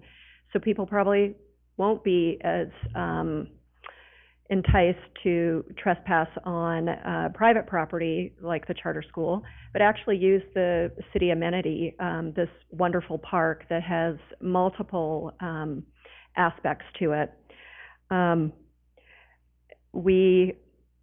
As our development on the north, we do have our own dog park, so it's unfortunate. We do hear that I do hear that in other applications around the valley. I can assure you that our residents have their own dog park, so while it's an unfortunate circumstance, our residents already have an amenity. We do hear about safety, traffic. Those are always concerns. There was a letter from ITD. The low number of units of this project, they really felt that traffic was negligible. If I go back to, I don't know if I can see. If we look at all of the community assets that are so close in this area of development, I think it really lends itself to a walkable community. You're right by the park, you're down the road from schools, even if it's not 100% walkable, short trips to schools, short trips to employment centers. And I think really when we're looking at developing a community, we've got a lot of standard lot residential in the area, and this provides another living option for some of the potential employees that'll be working in Sky Ranch and North Ranch and some of the other businesses. With that, I'd like to quickly turn it over to my client, if that's okay, just so he can speak a little bit more definitively on the history. And Yes, Mr. Carlson, if you could come forward. Hi, Solon Carlson, 100 North 9th Street, Suite 200, Boise, Idaho 83702. So I guess to answer the first question as far as contract, I want to say it was put up for auction November of 22. Actually, I was also told by the chairman of the board of Thomas Jefferson about that auction. So the school did have knowledge that it was up for auction at that point in time. And then other questions, as far as it did fail, obviously, and we weren't involved with the initial process of going through the rezone and comp plan amendment. Do you have other questions, Councilor Ogden? Yes, thank you, I appreciate it. So it went up for bid in November of 2022. You obviously won the bid. Yes. And so this contract has been uncompleted since November of 2022? It's just been sitting there waiting for something to happen with this body? It was conditioned on so originally, I want to say it was 22, where there was a discussion to change or basically take multifamily out of this, commercial zones. And I want to say it was early 23, I believe, is when that finally passed. I don't know exactly when it passed. And so that was part of the condition to actually complete the transaction, because a piece of commercial ground that we can't put housing on doesn't make sense to us. We are ready to close. We've had the entire sum sitting at the escrow company for this, so basically for the last year and a half. So we're ready to, and it's conditioned basically on the approval tonight or the denial, so. Okay. And, okay, yeah. I think that clears it for me. Thank you. Is that all right? Yeah. Yes, Councilor Doty. Another concern, is my mic on here? Another concern I have is if it goes to high-density residential, we certainly don't want the overflow parking bleeding out into the school, right, or into the school's land as well. So if you do high-density residential, without a plan, I'm awfully concerned about how many parking spots and things of that nature. You know, we don't want folks to go park in the school parking lot because there's not enough room at the apartment complex. Can you speak on that a little bit? No, I can completely. So our existing project, I want to say Caldwell has a parking ratio of 1.5 to 1 unit. We far exceeded that on phase one. Phase two will be closer to 2 to 1. So as far as overflow parking, that should not be a concern. Any other questions? Mr. Mayor, may I yes. provide one point of clarification? I did look up the date of the code amendment for when high-density residential was no longer permitted in commercial, and that was approved in December of '21. Oh, yeah. Okay. Any other questions at this time? Okay, very good. Thank you so much. Oh, Appreciate thank you you. answering those. Okay, so, with that, we extend for a motion to close the public testimony portion of this hearing, just knowing that if you do have any other questions for the applicant, now to be the time, otherwise, public testimony portion is closed. So moved. Okay. And so motion from Councilor Register and a second from Councilor Doty to close the public testimony portion of this hearing. All those in favor say aye. Aye. Any opposed? That motion passes. So that moves, council into, discussion, any motions in regards to this matter. And as always, staff is always available for any questions you may have. But again, public testimony portion is closed, so no questions for the applicant or anybody that did testify in opposition. So with that, I turn it over to the council for your discussion and potential motions. Mr. Mayor, I'm in favor of this project for a couple of reasons, most notably because it's adjacent to what they already have. This isn't another developer coming in and trying to do trying to build a development on an infill property that is going to be difficult to build on to begin with. I'd much rather see us filling these infill properties with something that's appropriate for the area, and I think having residences near parks and schools is ideal compared to seeing something else go in there that's commercial. I think I'd be a little more concerned if it was someone new coming to the table, but this developer already has skin in the game and has this development across the street really adjacent if it weren't for the street there. And so I'm in favor of the development, even with the challenges that it poses. So I struggle to wonder what else is going to go there. It's never going to be ideal. We're always in those situations where you build out in the middle of nowhere, and I'm sympathetic to the school, I really am. You build out in the middle of nowhere, and sooner or later, urban creep gets to you, and it's not what you wanted. But I like what's being proposed here. Thank you. Any other discussion? Mr. Mayor? Yes.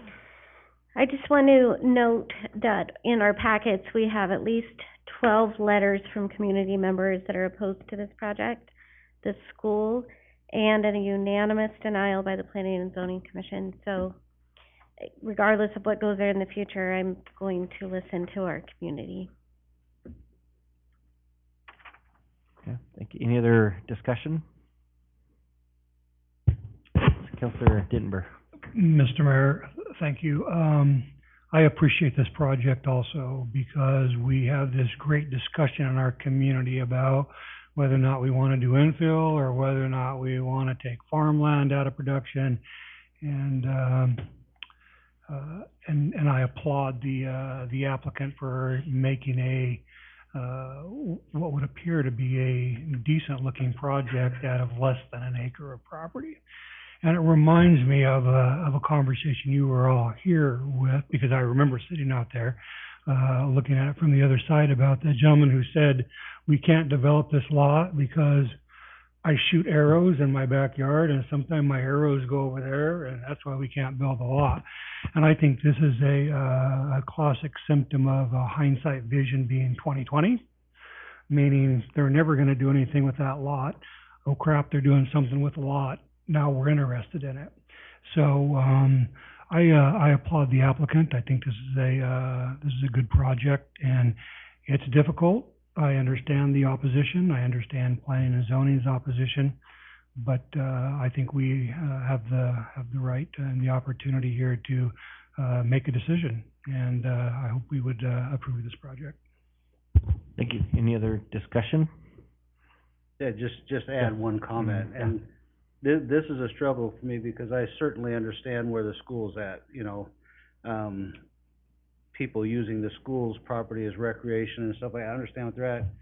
The thing that leads me to agree with the counselors on each side of me is that the project that the developer has completed is a good one. He's done a good job of developing what he's already had there, and if it were less, I would certainly be voting against it, but he's done such a good job of the Lexington side. I mean, they're very attractive apartments that I feel more comfortable with this one because of that. Good. Any other discussion? Mr. Mayor? Yes. Let me make a motion, and then we can, if there's a second, continue the discussion if there is any. But based on the findings, facts, and the conclusions of law, I move that we approve case number CPM 23-13, zone 23-12, for the approximate 0.2 acres of this parcel, and move that it be approved with the conditions specified in staff's report. Okay, so that is a motion from Counselor Williams for approval of the request with the conditions as outlined in the staff report. Do we have a second to that motion? I'll second the motion for discussion. Okay, so a motion from Counselor Williams for approval with a second from Counselor Dittenber. So that opens it up to discussion for the council. Is there any discussion on that motion? Okay, there's not. So with that, then voting is open at this time.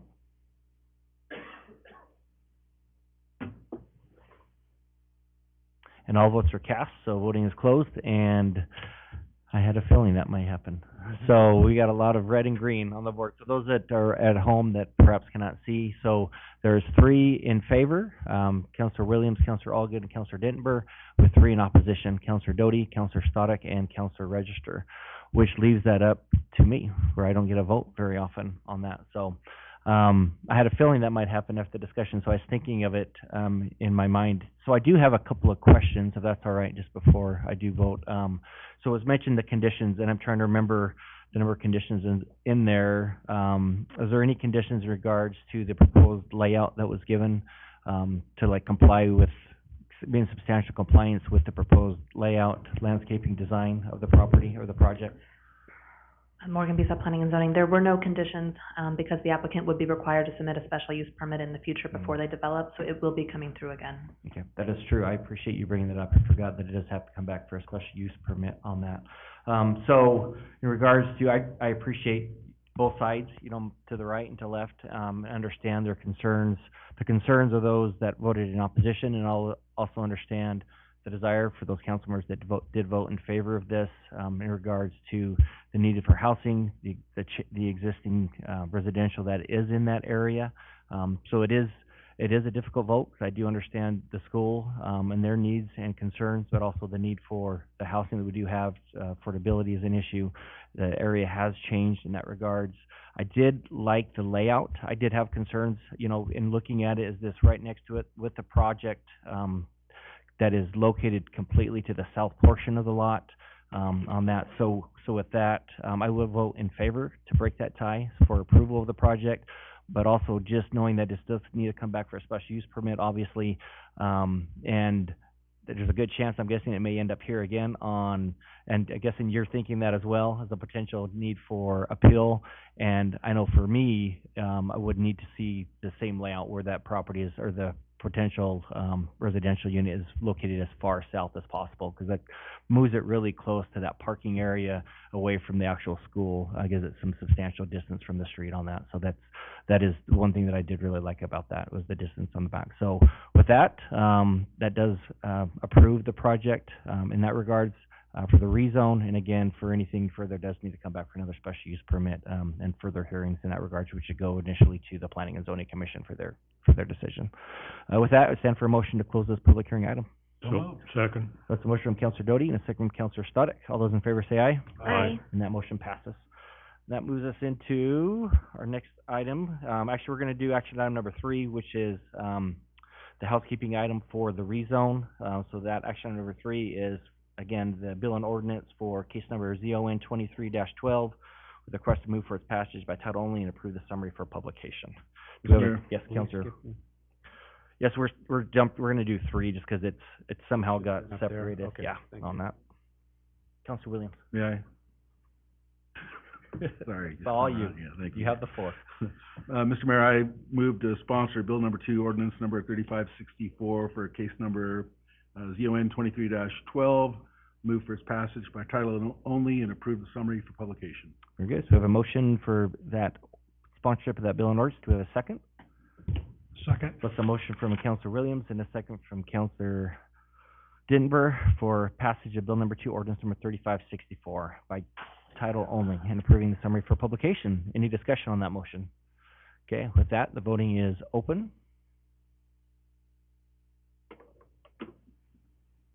Voting is, or cast, and voting is closed. And that motion does pass 4 in favor and 2 in opposition. So that does move that along, so that does pass that bill and ordinance. And again, that is just a housekeeping item, for the rezone that was just approved. Oh, yes, I apologize. So, Counselor Doty and Counselor Register were the 2 that did vote in opposition on that one. So that will move us back up to action item number 2, case number SUB 24-9, Epic Development requesting approval of a short plat application. Is this you, Katie? Okay, very good. So the time is yours.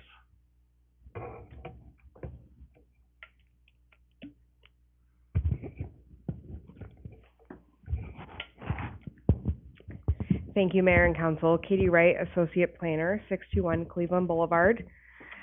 Before you tonight is Cloudgate Industrial Condos, SUB 2409. The project is a 6.12 parcel located southeast of 21st Street on the northeast side of Chicago Street. The site has frontage along Chicago Street.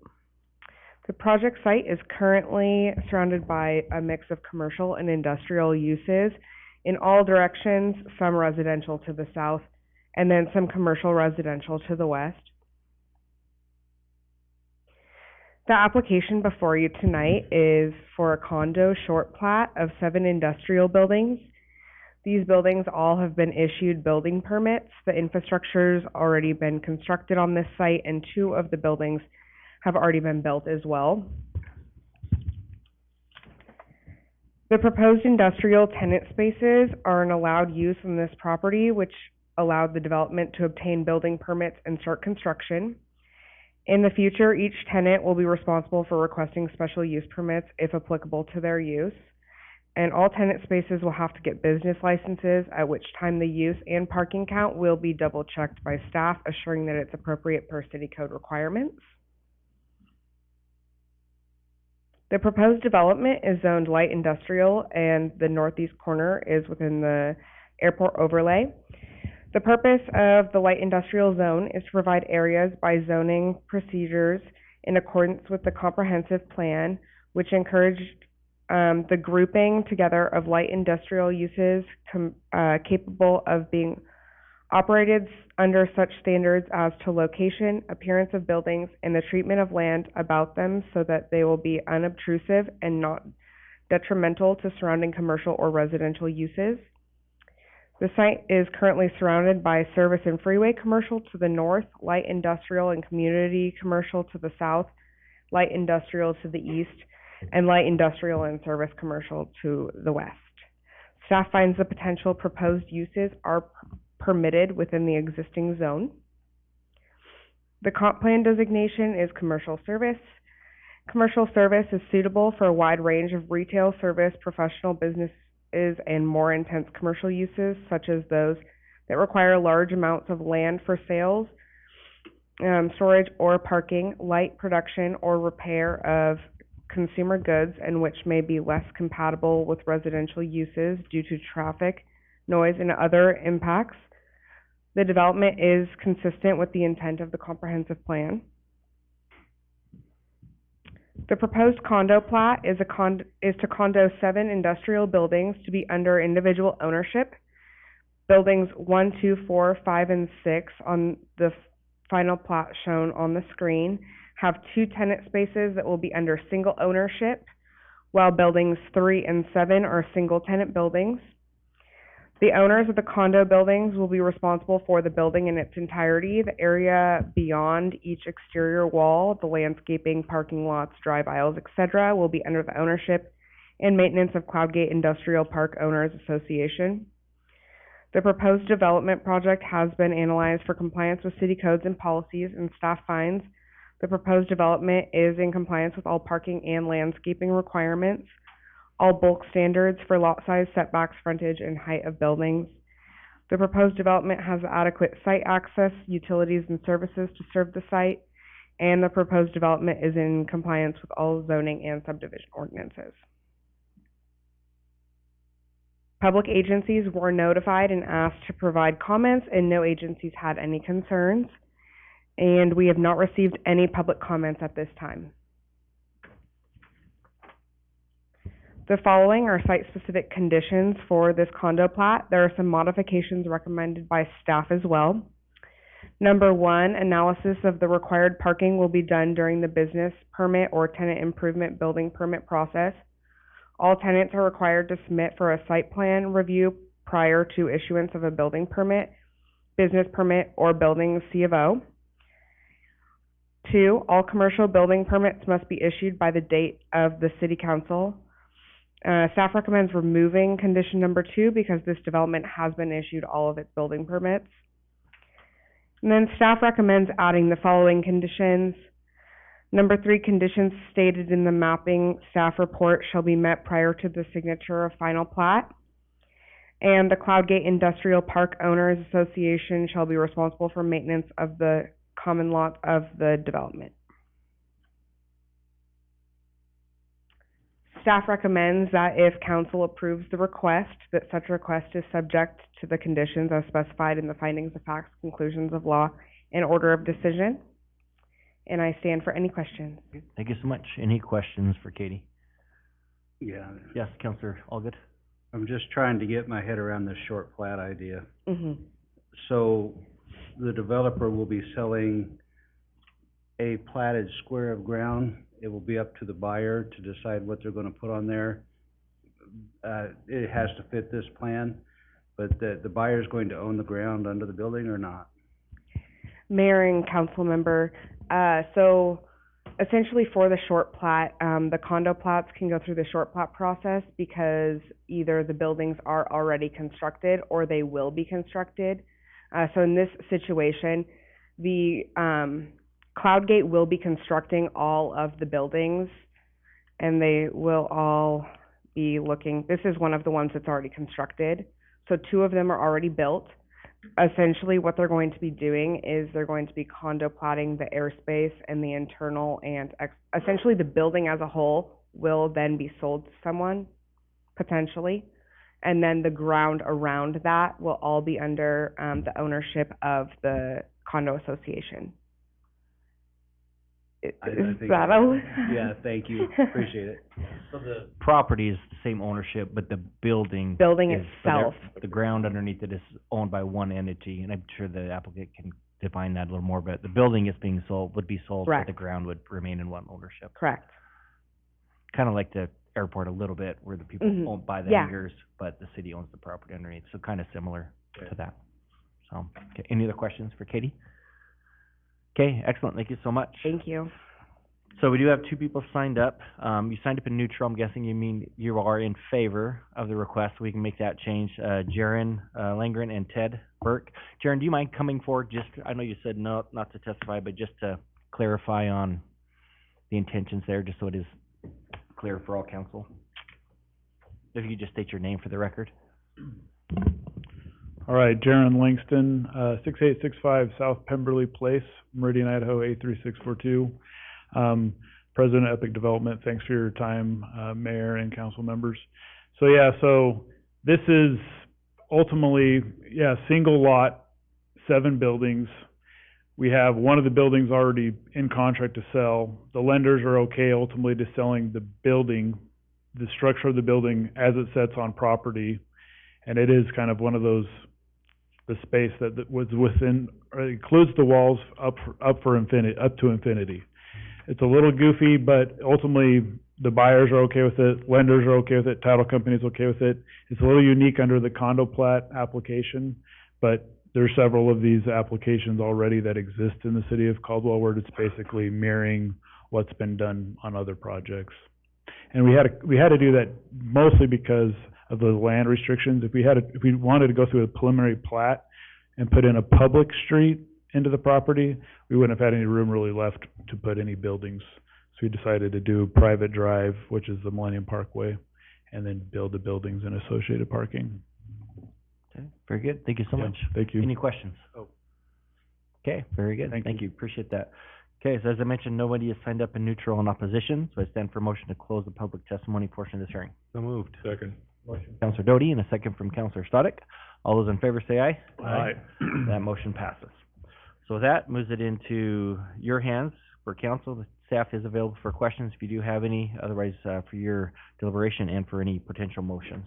Mr. Mayor, Counselor Doty. make a motion that based on the consideration of the record, evidence, testimony, and facts presented, applicable code, standards, the Caldwell Comprehensive Plan, hopefully I'm reading the right one, and approved, no, Debbie, or yes, I'm good? Okay. All right, that this Caldwell City Council hereby approve the condo short plat to include the conditions of approval as outlined in the staff report. There weren't any other conditions by council, correct? Correct. Okay, so we have a motion for approval with the conditions as outlined. Do we have a second? Second. So motion from Counselor Doty and a second from Counselor Stodic. Is there any discussion on that motion? Mr. Mayor, I just have one comment I'd like to make, and Haley, I'm sorry to drag you into this. But Mr. Mayor, I have a feeling you drive Chicago quite a bit. Occasionally, yep. We really need to make a note of doing something about that. I'm sure you agree, but there are several streets in the city that are worse than others. And Chicago is one of those, and the more we continue to build out there, there's some apartments being built adjacent to this property and high density going in there. Chicago is almost as bad as Homedale. But could we make a point of taking a closer look at Chicago and what we might be able to do to include that maybe in next year's plannings? I know there's a lot of planning ahead and going into what streets we address for resurfacing, but Chicago is one that's particularly bad. And so since we're talking about Chicago, it seems opportune for me to bring that up. Yeah, and I'll throw, to let Haley off the hook, we'll throw Deputy Director Bruce Mills under the bus. I was looking to see if he was here, and I had to put my glasses on. I don't see him anymore. So he is the Deputy Director of Transportation. I know that he is looking at proposing that we do a study. This will be part of the budget of all the streets in Caldwell, but obviously this one is obvious that it needs fixed. So we'll make sure that he's aware of that and is on his list. Because I agree, yeah, it's almost like a ride at the amusement park as you're traveling down that road. So, but definitely can make that sure that he's not. And then not only that, but they will be looking at all streets, and that's the proposal, at least, to hire a firm to come in, look at all streets in the city, and basically you'd grade them and see which ones need replaced and when. And obviously this would be at the top of the list. We already know in regards to that, so appreciate that comment. Okay, any other discussion on that motion? Okay, with that, then voting is open. And all votes are cast. The voting is closed, and that does pass unanimously. So that moves us to action item number 4. We're going to actually take a quick 5-minute break, and then we will be back to move into action item number 4. Yep. You're like me on that one, huh?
Get out of here.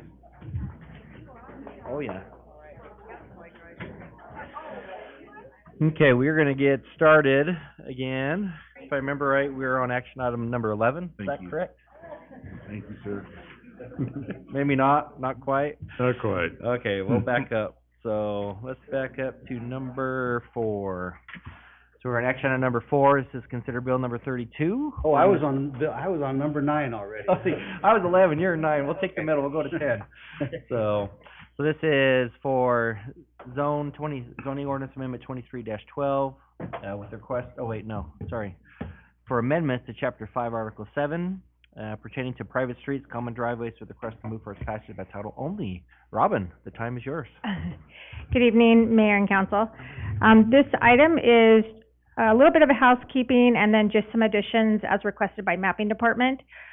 So most of those sections is just to update to the current section where our public hearing requirements come out of, and then our administrative citations, because those sections have changed. So that's just a housekeeping item. And then section 050710 is pertaining to private streets and common driveways. They've just added some language for people to be able to request a street name change on a private street, where the code just didn't have that language, and they accommodate that anyways. So they're just kind of codifying that to make the process formal. Very good, thank you so much. Any questions for Robin? Yes, Councilor Ogden. Yeah, Robin. A while back, we had a development come in off of Karcher in Florida.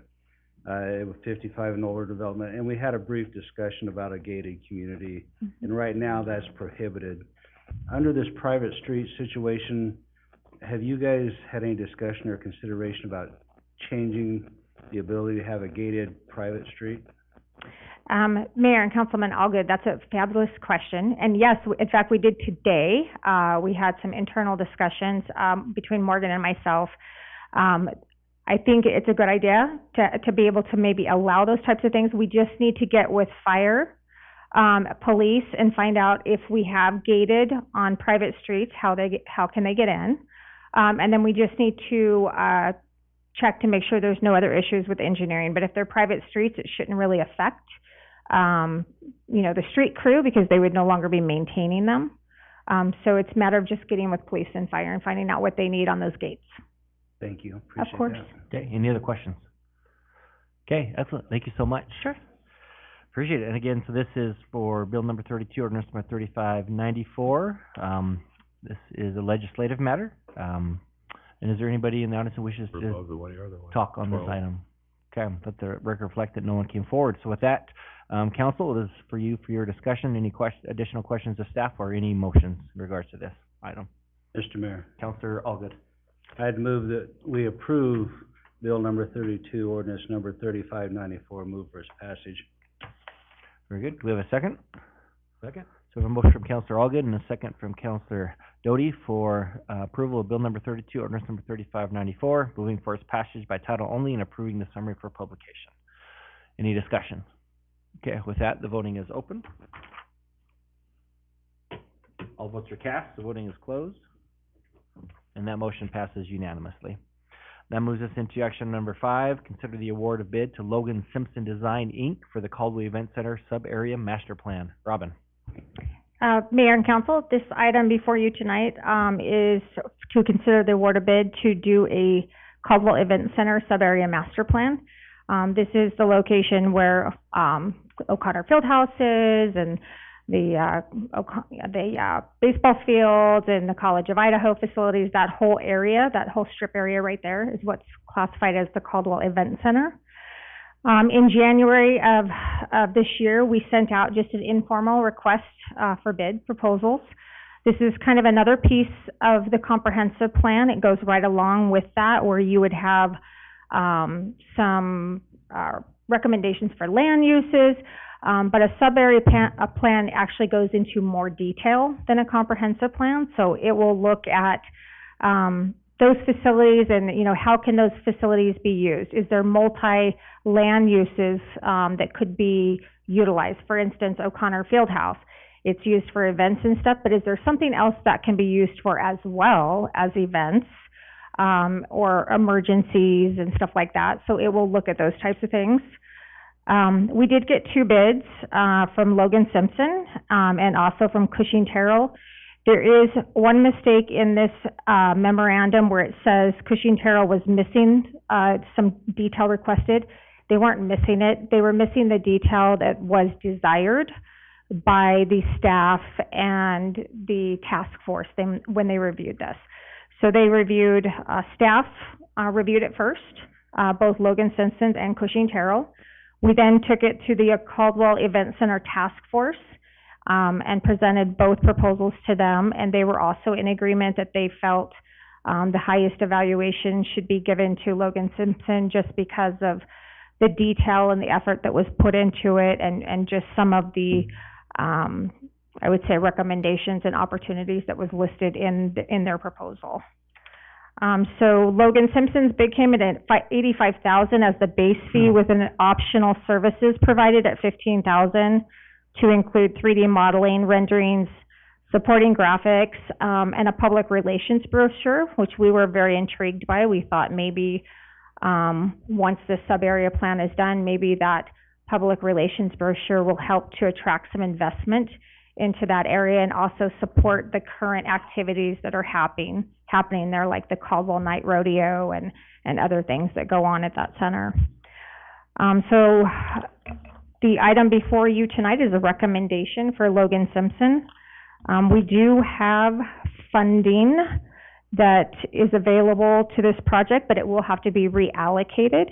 It was, and Raylan, help correct me if I say this wrong, it was identified in the city in Fund 3, and it was originally budgeted for some of the Simplot Stadium improvements. Staff is just requesting to reallocate $100,000 of that money to this project to complete the sub-area master plan. We have asked them to expedite the sub-area master plan because then we know there's ongoing discussions with an amphitheater and O'Connor Fieldhouse, and so we've asked them to complete this, if it's approved by council, within 6 months. And they feel that they can adequately do that. So I will stand for any questions you might have on this. Very good. Any questions? Mr. Mayor? Yes, Councilor Doty.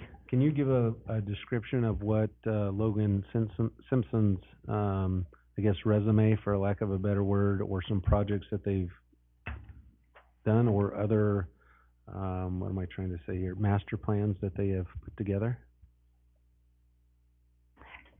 I can. Let me see if I can find. I just had up the council packet. Debbie, do you have that printed off by chance? I know there's a reason we print those off.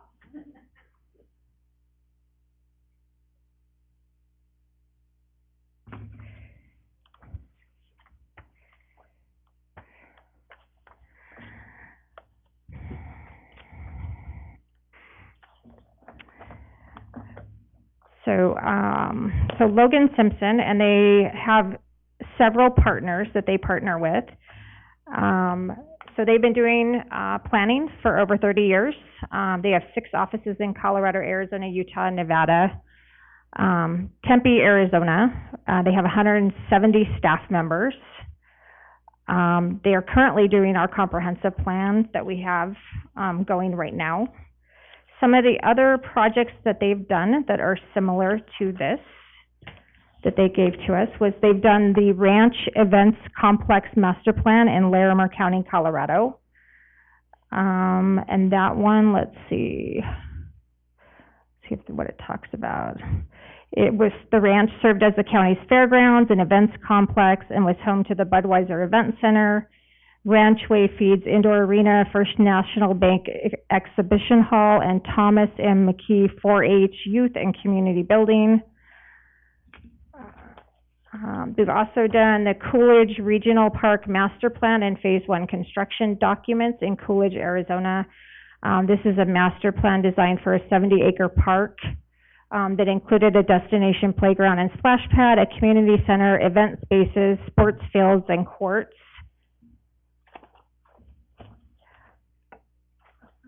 Let's see, they also did, they talk about a lot of comp plans that they've done. They did the Mesa Southwest RDA redevelopment plan, which also talked about Just skimming through here, Employment Center and Buildings, Banner Hospital, Mesa Community College, 2 sub-areas, improvements for gateways, streetscape design. Let's see, what else did they have here? Mr. Mayor? Yes. I think I'm satisfied. Okay. I just wanted. Sorry, they had just No, have so many, I'm like, which bring it ones do I I just, say? I just wanted it to be clear to the public as well that, Sure. that they don't just write a good proposal, right? And we've had that before, some RFPs that come in that don't quite, Right. hit the standard that they say they can, so I just wanted to hear a few of those, so thank you. Yes, thank you so much. Any other questions for Robin? Mr. Mayor? Yes, Councilor Dittenberg. Is there anything local? Have they done anything regionally or locally as far as their master planning, or? They have, they did Meridian, they did Meridian's comp plan, and they've done some sub-area plans for Meridian as well. I believe they've also done some for, it was either Star or Middleton, I cannot remember which one off the top of my head, and they've done several outside of the region, but within Idaho. Any other questions? Mr. Mayor, Robin, were our partners involved with this also?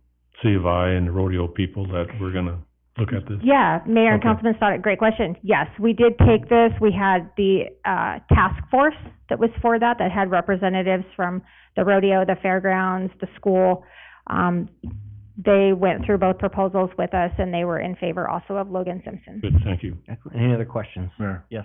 And just to be clear, they're aware of the amphitheater discussion, so will they give us an assessment of whether that is the right place for it and/or how that could be incorporated into it? This is not excluded from their plan, is that correct? That's correct. Mayor and Councilman Williams, that is part of their response, is to look at that amphitheater and give recommendations, proposals, comments. Thank you. Okay, any other questions? Very good. Okay, thank you so much. Sure. Okay, so, action item 5 is for the consideration of the award of the bid to Logan Simpson, and then also action item number 6, we'll roll right into that after that, is a resolution authorizing the execution of the professional service agreement for Logan Simpson Design for the amount not to exceed $100,000. Again, that's reallocating that from Fund 3, a portion of the fund's budget for the Simplot Stadium improvements. So first would be a motion on the award of bid to Logan Simpson, and we'll roll into that next one. So moved. So we have a motion from Councilor Doty and a second from Councilor Williams for the awarding of the bid to Logan Simpson Design. Is there any discussion on that motion? Okay, with that, the voting is open. And all votes are cast, the voting is closed, and that passes unanimously. And then again, moving into action number 6, which is looking for a motion for approval of the resolution authorizing the execution of this agreement with the amount of $100,000 reallocated as stated. So moved. Second. So a motion from Councilor Doty, a second from Councilor Stoddard, for approval of the resolution, for this authorization. Any discussion on that motion? Okay, with that, voting is open. And all votes are cast. And that motion passes unanimously as well. That moves us into action item number 7, consider resolution authorizing the execution of a memorandum of understanding with the College of Idaho and authorizing the expenditure of $725,000 for the replacement of turf at Simplot Stadium and Wolf Field. Raylan, are you gonna kick this one off and then turn it to Ray? Oh, Julie, okay. Julie. She doesn't want to deprive you of the opportunity. No problem with that. Okay. So, what this is for is, in the FY '24 budget, the mayor had budgeted from the fund balance $500,000. The College of Idaho got a grant to help install new fields at like turf at Simplot and Wolf Stadium, which was very much needed. It was getting pretty worn out. It was originally budgeted at $500,000. Because of the cost of labor and the rubber, it has gone up by $225,000. We created this MOU to really clearly outline each party's responsibilities in the project, which ours is primarily just the financial. The College of Idaho will be providing the amount that they received in the grant, as well as project management and necessary staffing for in-kind. And we are currently, this is funded, $600,000 has been transferred from the mayor's fund balance projects to the Parks Department, and then another, the remaining $125,000 will come from Fund 56, which is the Wolf and Simplot Field, maintenance funds. And that's pretty much what I have, so if you, anybody has any questions? Very good, and we have Regan Rossi here as Yes, well. who yeah, will if you had any speak right questions, after. Regan's here to, I have some questions. yeah. Do you want Regan to come up first, or do you want Yeah. to do him now? I'm Okay, gonna yeah. hit Ray Land. Okay, go right ahead. But Regan's always welcome to come up, but Yeah, I we'll think bring her this up is right for Ray after. Land. So clearly, it looks like this has gone up a little bit over what we originally proposed for that. So again, I'm just awfully concerned that we, as projects go over budget, we need to be looking at eliminating projects from that, the general fund that the council approved, the projects that the council approved. I want to Yeah. be sure that we're maintaining that and. So what we are doing is, so originally $525,000 was budgeted. That is what was budgeted for this project. The money from Wolffield, that the capital account that Julie's talking about, that is money that the city and the lease agreements that we put in there, is to maintain both the Wolffield and Simplot Stadium. So it makes sense to use that, the fund balance in there to help offset some of this cost. And then the rest of that is going to come from the Simplot Stadium project that is not going to happen currently, the Simplot Stadium upgrades. And so that is budgeted at $800,000. You just approved $100,000 that's gonna be taken away. So we're Right. gonna take $75,000 of that and move it. So we are eliminating it, sounds like. So, all right, thank you. Okay, very good. Regan? Thank you so much for being here and hanging out with us. We appreciate it very much, and all you do, so. No, thank you, guys. Regan Rossi, 15579 Toscano Place, Caldwell, representing the College of Idaho. First of all, thank you all for your continuous support for the college and all you do for our city. I'm amazed every time I get to sit at one of these and watch all the moving parts, so thank you for that. Like all good construction projects, it came back a little higher than anticipated, rubber and labor, but we are moving forward. We've already made some installments on the payments for that. Projects are set to take place. Simplot will start to be torn out. We finish on the 27th, so on the 29th, with turf installed about 3 weeks later. And then, Wolf will will start right after the 5A state tournament. So on the 18th of May, I believe, and then we'll start a couple days later after that. So projects are well underway, and, we did meet with the group that's tearing out, which is a local group, new, Turf Doctor. They're just up the road from the stadium, so that's kind of exciting, going with somebody local for tear out, along with Lure Construction. So, excited that we can use local partners for that. Both have assured us we're getting a good deal on the turf, that it's still with the grant and the expense, that we're still, way ahead of starting from scratch. So we feel really good about it. Yeah, thank you. And I think you highlighted, without meaning to, one of the great assets of that field, not only for the college, but the 5A state baseball tournament that'll be there in May. So that's going to be bringing people from around the state to Caldwell to come and spend some money here and see our great town. So that's one of the great assets, too, of that. So, Councilor Doty? Mayor, Yeah. yes.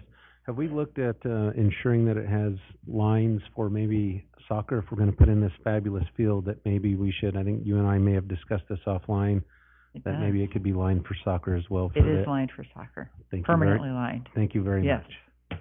Yeah. Yeah, Councilor Williams? Yeah, thank you for being here, Coach. I understand that the vacuuming out of the rubber is a bit of a problem. Can you tell us what the FTE enrollment right now is approximately at CLI? We are, man, that is a great question. 1,000? Yeah. And Yeah, we're why about can't we 1,000. just give every one of your students a vacuum and have them go out there and do it? A little black conductor. Because we bring smart kids in, and they're too smart to fall for my traps. I think it'd be great, though. It'd be a ton of fun. It was quite an eye-opener for John Badiola as well, because he was all for it, and he said, wait a minute. So, but I'll tell you, we've got a construction project going over in the gym right now, too. We're tearing out the floor and the bleachers and doing a complete remodel, and it's kind of fascinating to watch these crews work and their dedication. It amazes me. Yeah, it is awesome. Thanks. So, any other questions for Regan? Yeah. Yes, Councilor Elgin. I can't let you off just. Hit me, man. So, I was here when we were putting in the original field. How old is that the football field, how old is that? It's 10 years old. 10 years Baseball's old. 13. Yep. So what is the life expectancy of this new one? They're all about 10 to 12 years. The reason that this one has lasted 10 versus longer is because we have men's and women's soccer on there, football, and lacrosse. So the high use is definitely why we're about the 10-year shelf life. Mayor and I have spoken about, potentially looking at redoing our lease agreement to kind of do what we do with Wolffield, which is a matching agreement, and then putting money away for a rainy day. I think both of us agree that that's probably a really good model moving forward. We do it for Wolf, but we have not been doing that for Simplot. So I think that that's a good model for us to look at. So 10 years down the road, when somebody else is looking at this, and to be honest, I'll probably still be here then. So when I'm still looking at this in 10 years, that we're in a better position to That's what I was offset gonna that say. cost. If we know in 10 years, we gotta make this, Yeah. because this is a $1.2 million investment overall, correct? I mean, this is a big Yeah, dollar. a little bit more than that, but yeah, at the end of the day, it's really good. Yeah. It's a big dollar thing. Yeah, all right. Thank you, Yeah. appreciate it. Yeah, no, that's a great point, because, in 10 years, we're gonna need to do this again, and so what Regan was talking about, in the Wolf Field, there's a matching where we match, but obviously that's a lot less than Simplot, so they do pay into Simplot, but there's no match from the city, so we wanna change that so we can start to build that up, because $125,000 of this is coming from that account, so that helped to offset some of these increases quite a bit.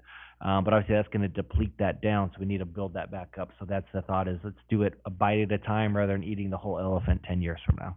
So Yeah, I'm guessing it'll be more than 1.2 million 10 Yeah. years from now. maybe it'll be less, Yeah. Yeah. It'll be Mayor, more if than I that may, next like, week. we're also looking, the mayor and I have been talking a lot about the naming rights of the facility. Mhm. And the college is working hard to try and secure some new naming right opportunities that, again, would be money back towards Simplot Stadium. Yep. Councilor Dittenberg, did you have a comment you wanna make? I had a couple questions, Questions, if that's yeah. okay. Mhm. So, what are you doing with the old turf? It's not as usable as you think. We do have a group that's looking to purchase some of it, about 25,000 square feet.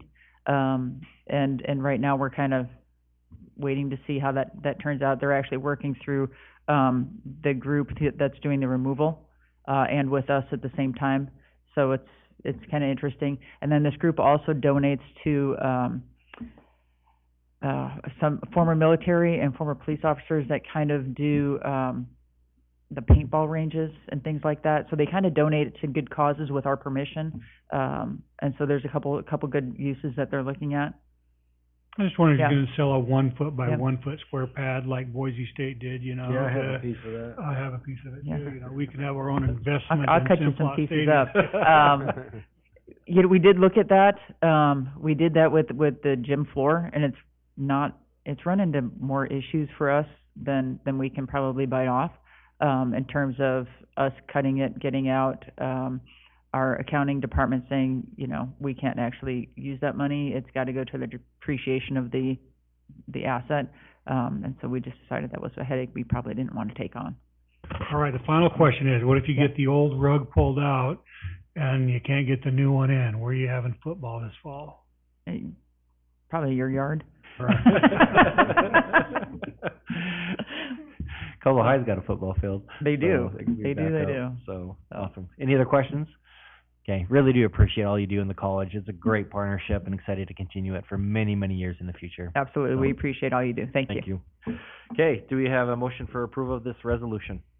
Mr. Mayor, Counselor Doty. I make a motion that we approve the resolution for $725 for the replacement of the turf at Simplot Stadium in Wolf Field. I'm guessing there was 100,000 on there Oh, too. what did I say? $725. No, that works That's too. what you got. So you'll find the other 724,000. And on the Did you have a amended heart motion. attack back there, Regan? So we have a motion from Counselor Doty and a second from Counselor Stoddard for approval of the $725,000 for this resolution. Any discussion on that motion? With that, the voting is open. And all votes are cast. The voting is closed, and that passes unanimously. And that moves us into Mr. action Mayor. item number. Can I just ask a Oh, question yes. quick? On that voting thing, it said 727. Does that matter? So it's probably just a typo on it. So it'd be 725,000 would be that. So thank you though for noticing that. So we can make sure that that is corrected. So Okay, so action item number 8, consider resolution creating a buildings facilities director and a safety emergency manager position under Buildings and Facilities Department. Shelley.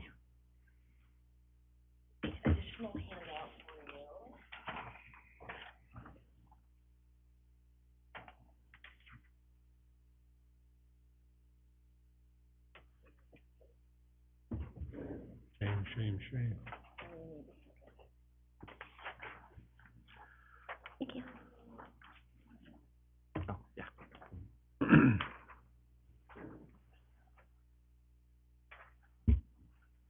Good evening, Mayor, City Council members. I'm Shelley Boggy. I'm the HR Director.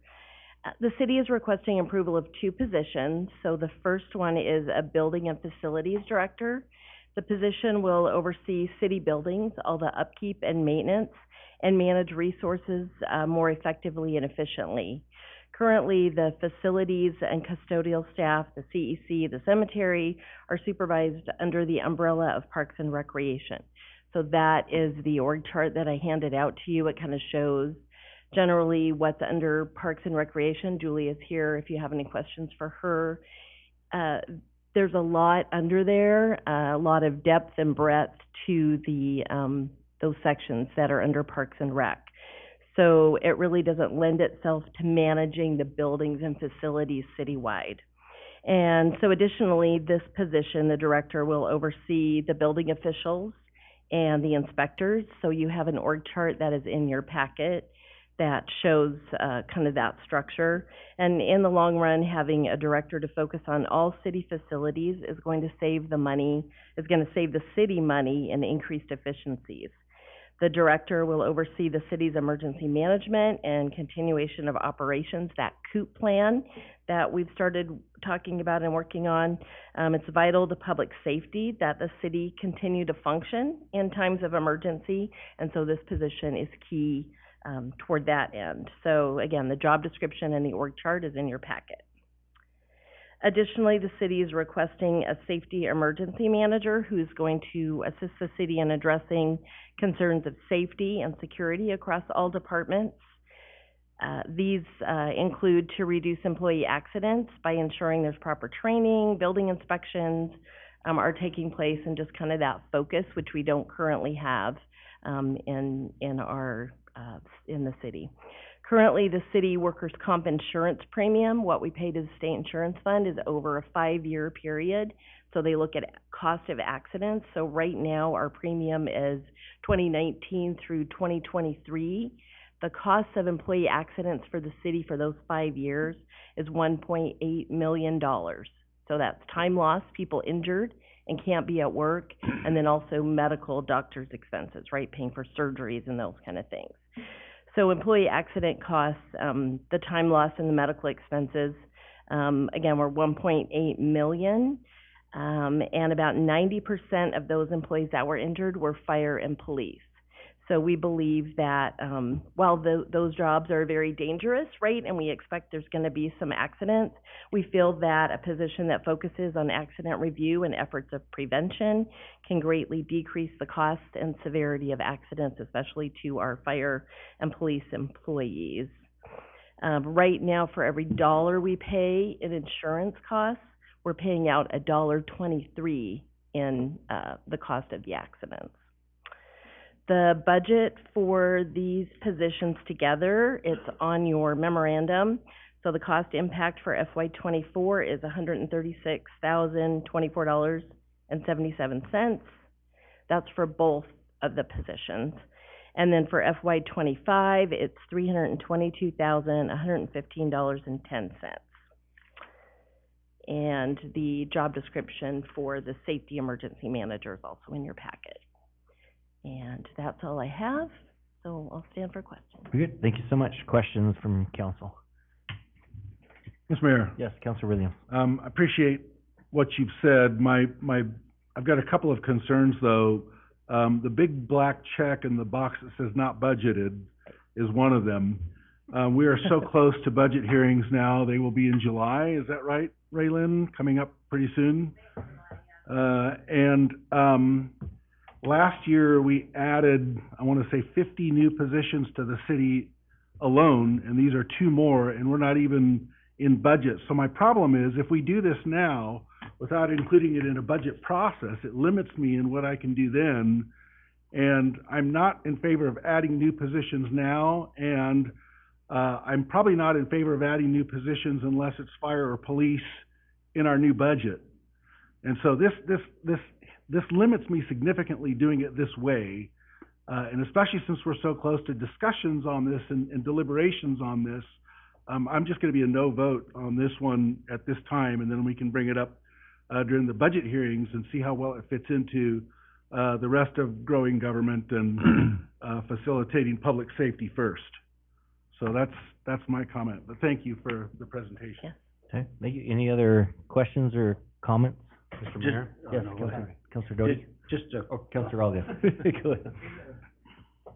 Shelley, on our workman comp rating, how are we rated? Are we high? Are we average? Can you tell us what our rating is right now?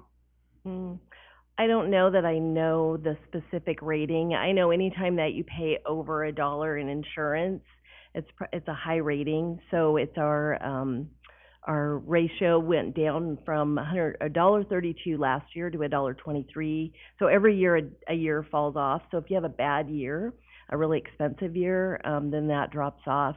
And so that changes every year, the premium, and it's trending in the right direction, but we still are having quite a lot of accidents. So they provide our rating by department, so we can see if we have an issue per department. We do have the cost by department, and we, at our appointed officials meeting in May, are going to have our risk manager from State Insurance Fund come and give kind of a high-level overview of all of those accidents and kind of the breakdown, like what kinds of accidents, what body parts are injured, what's the cost that we paid out by department. So we'll be having kind of a deeper dive into that for management.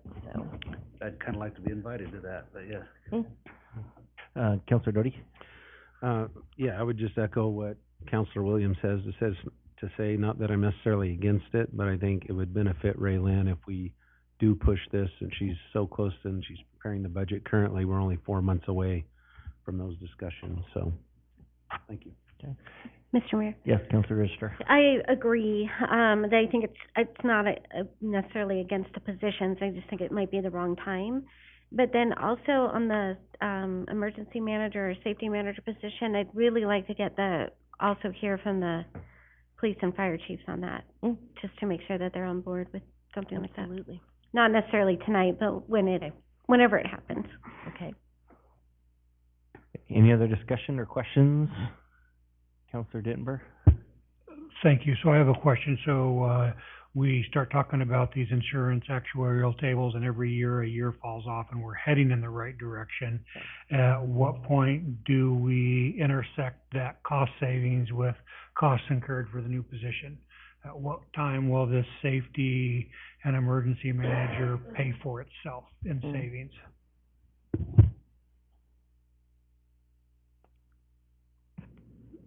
So when I'm doing the budget, Shelley gives me a breakdown by department, and we increase the cost of the worker, what we pay to state insurance fund, the workers' comp rate, for departments that we're paying a lot more. So police and fire's rate is a lot higher, obviously, because we're paying more claims. And so what you would see is a reduction in payroll costs because we're not paying state insurance fund that money any longer. And so you would see a reduction in the budget, you would see a reduction in payroll costs long term. And I think more than that, you end up having employees who aren't injured, right, at work, and that are able to be at work and not have to be out for months and months and have surgeries with lingering, symptoms and things for a lifetime sometimes, right, when people get injured. So if we could have a focus, I guess I would say we wouldn't be bringing this to you if we didn't think there was an urgent need. We do realize that budget is coming up in the next few months, but we felt that these were definitely priority and things we wanted to start working on, recruiting and filling, so that we could have a better focus on what the job descriptions describe. And we feel this is necessary work as we get larger as a city, and we felt like we didn't want to wait, I guess. Yeah, no, appreciate that. Yeah, echo those. And I know with, the new city hall, I know that's kind of highlighted some of this where Brett Clark, our building official, has spent numerous hours over there, a lot of his time taking him away from his duties, so that kind of lended us to look at this too as well. And, Yeah. you know, how do we best, you know, and again, the number of staff reporting to Julie, and is there better ways? We looked at other cities, how do they do it? And this was pretty universal around, the valley on how they do that thing. So that, again, that's why it came before. Again, up to council on how they want to proceed with it, but felt it was appropriate to bring it at this time, so. Any other questions for, Julie or for Raylene? Or sorry, Shelley. I said Julie, so Shelley or Raylene. Julie. Or Julie. Okay, very good. Thank you so much. Really appreciate it. Okay, and this, let's try and get back to the agenda. Again, so this is just a resolution, so there's really no testimony from anybody in the audience. So just for council's, decision, discussion. Again, if you do have questions for Shelley or for Raylene or for Julie, they're available, or discussion amongst yourself, or any motions. Mayor, I move to deny the resolution. Okay, so we have a motion from Councilor Williams for denial of the resolution, this is for action item number 8 regarding the Building Facilities Director and Safety Manager position. Do we have a second to that motion? So motion from Councilor Williams and a second from Councilor Doty. And again, this is for denial, so a yes vote means deny. So it's kind of the opposite of that. So if you're voting... To see it in next year's budget. What's that? I would like to see it Okay. in the next year's budget, so we can Mhm. continue to research it and discuss it. Okay. Clearly, safety of our employees is a top priority. Very good. Okay. So, again, a yes vote is for denial of this request. Is there any discussion on that motion before we open it up? Okay, with that, then the voting is open at this time. No votes are cast, so voting is closed, and that motion does pass unanimously. So that resolution is denied in regarding to the Building Facilities Director and Safety Emergency Manager position, but as noted by Councilor Doty, this will come forward for further discussion during the budget discussions coming up in May and July. Okay, that moves us into action item number 9. Consider resolution authorizing the execution of an Allied Waste Services franchise contract correcting previously agreed upon fees associated with addendum number 3, effective April 1st, 2024 through September 30th, 2033. But I'm guessing you get to do this, Rochelle. I was going to make the attorney, but I saw you coming up, so we'll let you do it. Thank you so much for being here, Shelley and Julie. Appreciate it.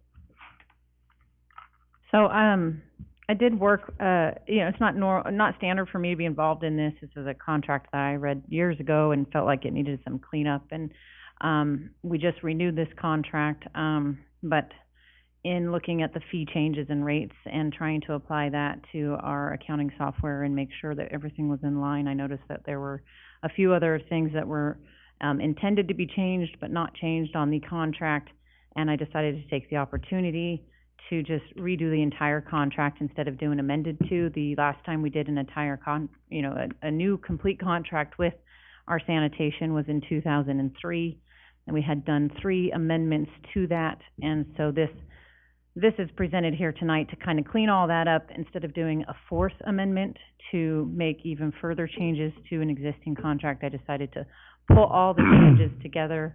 I worked heavily with Bruce, our new Deputy Director of Transportation, who I believe will be moving forward to oversee this contract in the engineering department. So I will work with him on the fee financing side, but he will probably work on it with all the other details.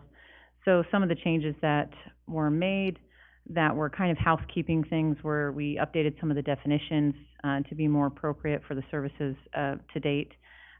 We updated the term, as you guys are aware of the recycling. The effective date of that was April 1st, so this is just kind of restating the new effective date being April 1st with the same ending date of September 30th, 2033, so it's still a 10-year contract. We did amend some language in Section A37, Section 2, related to a requirement for a recycling donation, that wasn't needed, was no longer needed. And then we did make a minor change to the franchise fee. We've received an annual flat franchise fee from them over the last 10 years, and we added language to have that increase through CPI index rate increases for over the next 10 years. We also pulled all amendments to the existing contract altogether, so all amendments that were made are still existent in the contract, so nothing changed there. One of the other things that kind of affect the city and how the money's paid out is the rate change. With the rate changes that are affecting the customers, there was also a rate change on the back end where the city is now going to be paying Republic Services an additional 3.5%. So it decreases our franchise or increases the amount that we're paying back to them. This in no way affects the rates that have already previously been approved to the customers. All of that is still staying the same, and those rates will be effective on the May 1st billing cycle for the time period of March 24th through April 23rd. And with that, I'll stand for questions. Okay, thank you so much. Questions from council? Okay, looks like there are none. Excellent job. Okay, so with that, then this resolution, again, this is action item number 9. It's for our council for your consideration. Mr. Mayor, I do have kind of a general question. Is there any legal requirement that we put this out for proposal or anything? I mean, these are long-term requirements, so I'm just making sure that there's not any, we're by approving this for another 10 years, we're not skipping a step, basically. Mayor and Councilman Allgood, we are good to proceed as proposed. Yep, thank you. Okay, very good. Any other questions for staff? Yes, Councilor. Mr. Mayor, I noticed the lady from Republic is here. Anyway, I'm still getting a lot of calls relative to the service that you're supplying. And I'll use myself an example. I did order one of the small recycling bins, and they said it'd be out the next day. It was over a week later. And then when they did pick it up the following week, they picked up the whole container, and I didn't have anything again. So I had to call back and request another one, which was filthy. It had about 2 or 3 inches of water in it, mud all over the place. And like I say, I can understand why people are still calling some of us about service, because it ain't working very well right now. So anyway, just so you know. Yeah.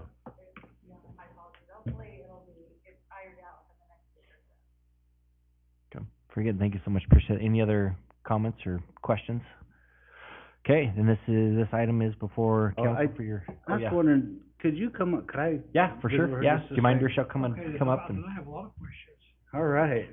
Yeah, I think we might have something against Oh, Rochelle, because the last time she was here, she was the last one on the agenda too. We made her stay through the whole night. Because she likes being here and hanging out with us so much, so. I learn a lot here, so. Thank you, So- Mayor and Council. I'm happy to answer any questions. So these are kind of silly questions, but, so the first time someone picked up a recycling, it was a little white truck. And then today, when they picked up my recycling, it was a big blue trash truck like the rest of them. Yep. Can you kind of give us an idea what's going on there? Yeah, Mayor and Council, thanks. Rochelle Klein, with Republic Services, 11101 West Executive Drive in Boise. So the white truck is a rental truck. So we ordered 6 new trucks for this rollout, and 3 came in time and 3 didn't. So the white truck is a rental truck that we got from Peterbilt. So we have 3 white trucks right now running around until the next 3 blue trucks are delivered. So that's why you'll see a mix. And the reason I was sensitive to that is because I've had comments come back to me about, well, they're just picking it up in a trash truck, it's all a scam to raise money. And so, No, I was I sensitive assure to you, that. Mary Council, no, 100% of it goes. And as a matter of fact, I spent the first few days at the Nampa recycling facility where the material goes, and it's really clean. People are really following the rules and doing a really good job. So that was really encouraging. Usually when we start a program, it's very bumpy and we see lots of plastic bags and things, and we didn't see that I'm at all. kind of having fun with it. Are you? One more quick question, if you don't mind, sir. And this is just nothing for nothing, but I read the contract, And here a few months ago, I didn't get my trash out. I realized it after the trash truck left, I realized it anyway. So I called and the girl said, I said, could you swing back by and grab my trash? And she said, well, let me look you up. And, I said, what are you looking up? She said, well, you only get one pickup in a lifetime. No, lifetime is you get one free, go back a year. So if you miss your day or whatever. That's what it it's one said a in the year. contract, and so Yeah, I was gonna call yeah. that girl and tell her, hey, it's once a year, not once Yeah, in a no, lifetime. you're done forever. No, it's once a year. If you forget and you, the next day call, we'll go back and get you, so. Yeah, thank you, appreciate Yeah, it. thank you. Very good. Any other questions? Yes, Counselor Denby. I do have one question, and, I don't think there's any, validity into what I'm gonna say, but there has been some discussion around the community that if people accidentally throw something wrong in the recycling bin, you're gonna fine them. No, there's no fining. Thank you for asking that. Nope. I think that happens in a lot of coastal cities, and that doesn't happen here. So about 10% of what we capture at the curb for recycling is actually trash. And a lot of times it's unintended. It's like, things that people don't know aren't recyclable. So nope, there's no fining. No. Thank you. Very good. Any other, Thank you for coming up, by the way. Yeah, thank you. any other questions? Okay, very All right, good. thank Then this resolution is before council for your decision. Mr. Mayor, I'll move to authorize the execution of the Allied Waste Services franchise contract as prepared by staff. Very good. We have a second. Second. So a motion from Counselor Williams and a second from Counselor Allgood for approval of this resolution. Any discussion on that motion? With that, then it is open for voting.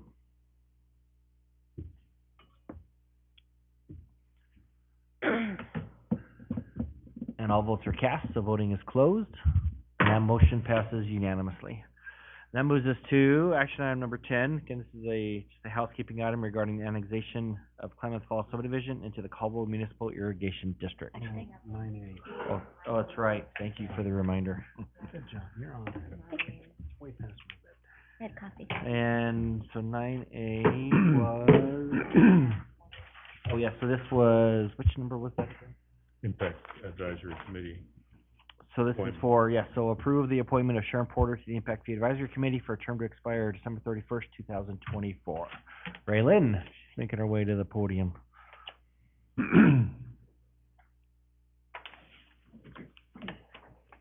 So we had a vacancy or currently have a vacancy unless you guys approve this, within the impact fee committee. Based off of city code, we have 5, positions, and based off of city and state code, 3 of those have to be at-large members that don't have anything to do with building or realty or development, and 2 can be with building or development. And so we were looking for a member that did not have, building, development, or realty experience in their background or currently working in that. And so out of the applications I received, I only received 1 that was actually qualified, and so that's who I put forward before you, so. Okay, any questions? I just wanted to clarify why I asked for discussion. Yeah. If we had a description of who was gonna be on the committee, your selection, that would really help us out as far as approval is concerned. And I know that,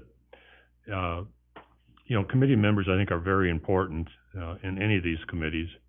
And, I know you folks are discussing something on the plan and zoning deal, right? And when you look at the videos relative to what's happening, and I haven't seen all of them, obviously, but the gentleman in question is the one that asks the most questions and gives the most recommendations, and I would think we'd want to keep people like that on those type of committees. Now, I have no idea the personality problems or anything like that, but, I mean, it's important that we have good committee members, and like I say, if we could have something like this before we approve them, it would sure, I know it would help me out a lot. Yeah, for sure. I think it was inadvertently left out, so we do apologize for that. And yeah, we do want to provide that information in their application before you have that for decisions, so. Okay, any other questions for Raylyn? Okay, very good. Thank you so much. Appreciate that additional information. Okay, so this again is action item number 9A for the, appointment of Sharon Porter to the Impact Fee Committee. Do we have any motions in regards to that? I move that we approve Sharon Porter to be on the impact fee committee. Second? So I have a motion from Counselor Allgood and a second from Counselor Denber, for approval of this item. Any discussion? Mr. Mayor? Yes. Just something for legal. Yeah. There's no problem with conflict of interest because her husband's on the Urban Renewal Agency or anything like that. We're all clear there. Mayor and Councilman Static, I believe that there would still be some sort of obligation to declare a conflict if there's something that becomes identifiable with projects or whatever that may come across their table. But other than that, just the general existence of the relationship is not a conflict from our perspective. Okay, thank you. Okay, great. Thank you so much for that question. Okay, any other discussion or questions? Okay, then the voting is open at this time. All votes are cast, the voting is closed, and that motion passes unanimously. Now we get to go to action item number 10 for annexing Klamath Falls subdivision into the Caldwell Municipal Irrigation District. So do we have a sponsor of this bill and ordinance? No, usually we just do it, but. Oh, okay, that's fine with me. It's pretty simple, so you're good, but Mr. appreciate Mayor. you coming up. Yes. I'll sponsor bill number 33, ordinance number 3595, and move for its passage. Very good. So we have a motion for adoption of bill number 33, ordinance number 3595. Do we have a second? Second. So we have a motion from Counselor Allgood and a second from Counselor Static. Any discussion on that motion? Okay, with that, the voting is open. You guys' names got a lot smaller, yeah. Oh. And that motion passes unanimously. We would make Rob always come up and walk up and back, just to make sure he was awake. But you're doing a lot better job of staying awake than Rob ever did, so. Okay, so that moves us into action item number 11, finance report. Mr. Mayor, Counselor Allgood.